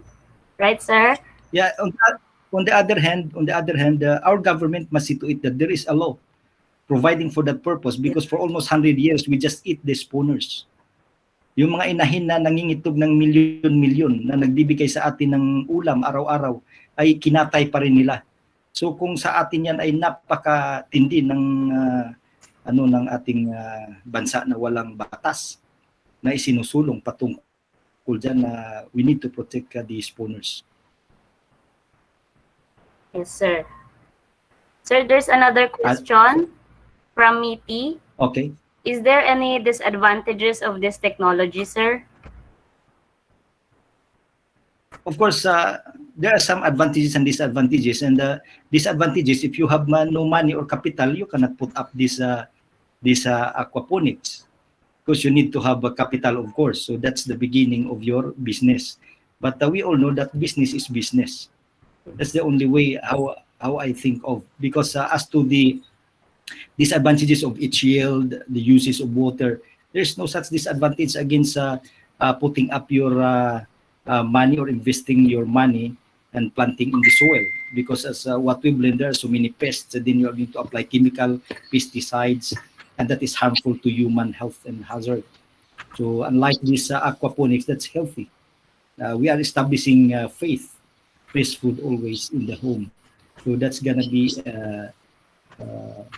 prestigious venture that we have adapting this technology. Right, sir. Is there any more question, guys?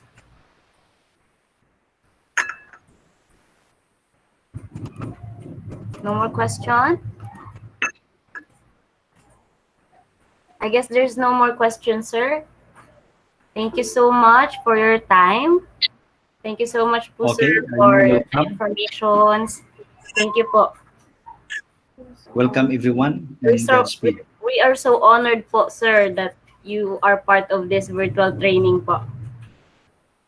Okay, if there are some queries and concern, just call me up later, and then I can answer some of the queries and concern. Thank you very much.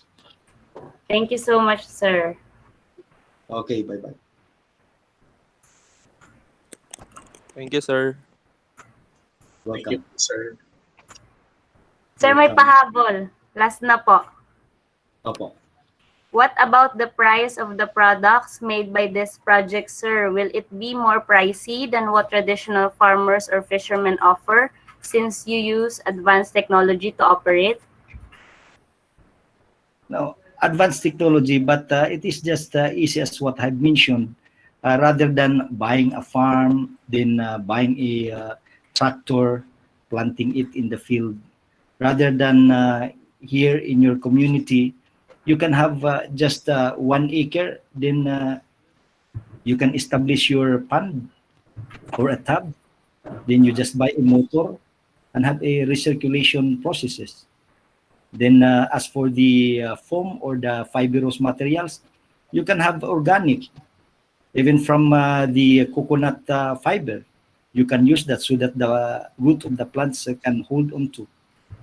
So you can use the organic materials also.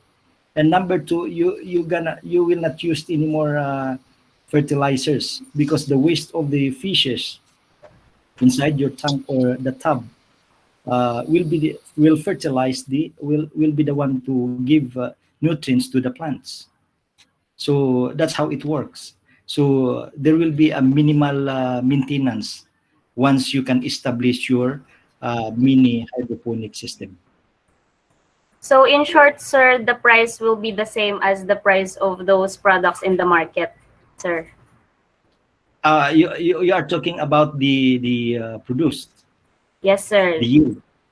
Yes po. Yeah, the same price and even lesser. Because we all know that planting in the soil, you cannot sustainably supply for the demand. Why? Because some of the fruits are large and some are small. Unlike here, the distribution of the nutrients is equal, because the roots of the plants equally get nutrients from the water. So with that, the bearing of the fruits is the same.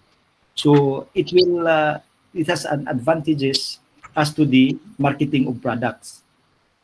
So you can demand a high price, of course, for that, because that is from the hydroponics and that is special. There is no such chemical, there's no herbicides and others. But once one household to another can have that, then for example, 42,000 barangays nationwide. Of course, later we can make the price lower. And that is our very purpose why we adapt this technology for sustainable supplies in the market. Okay, sir. Thank you so much, sir. Other pahabol? Wala na. Wala na pong habol. One more pahabol and exit na po tayo. Yes, sir. Thank you so much, Dr. Luther. Wala na po. Yes, Thank sir. you We po, will be sir. inviting you. Opo, we will be inviting you over during the concluding activity, sir, the culminating activity, because it will be where we will be awarding you the certificate of recognition as our trainer for today. Thank you very much for that matter and see you soon. Thank you, sir. See you again. Thank you, Sir Thank you Luther. very much. Thank you po. Yeah, to all the Bye-bye. trainees.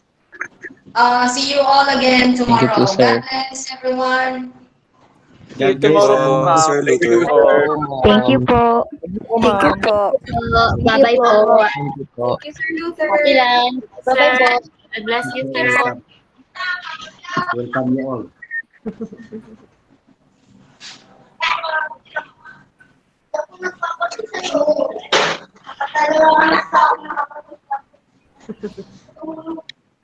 You may now stop the stream, Nigel, and also stop recording, Ma'am Dea, Ma'am Hannah. Okay, ma'am. Sige po, Okay. ma'am. See you again tomorrow. See you. Hi po, ma'am. Ma'am, yung mag-volunteer as program committee po. Yes, na? Yung mag-volunteer po to be part of the program committee, ma'am. Okay, do we have now the list? Merong may gusto? May gusto po ba? Yeah. Please have it posted on the GC. Anak, kung sino yung Okay, mga may ma'am. gustong maging part ng program committee, okay? Kasi we will be preparing for the certificate of recognition for the guest speakers or the trainers and certificate of recognition to students also with what do you call this, exemplary participation, and also a certificate of completion to all the trainees. Yun, marami tayong gagawin na. We will be doing a lot, preparing a lot of certificates. So I would need a number of volunteers from you guys. Okay? Okay, ma'am. Post po natin sa Thank you. GC. Okay, thank you, thank you. Po, God ma'am. bless everyone. Thank you po. Bye, ma'am. God bless. Bye, everyone. Bye, everyone. God bless Thank you all.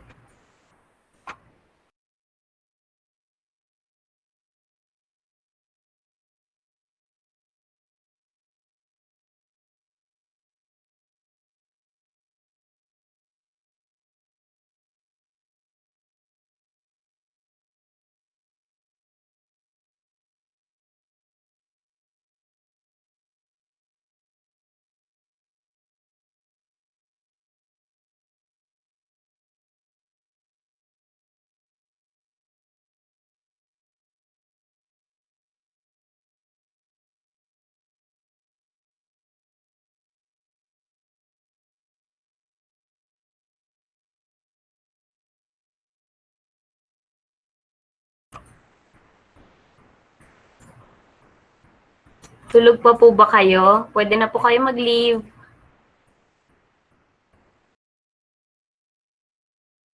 Thank you, ma'am, for this session.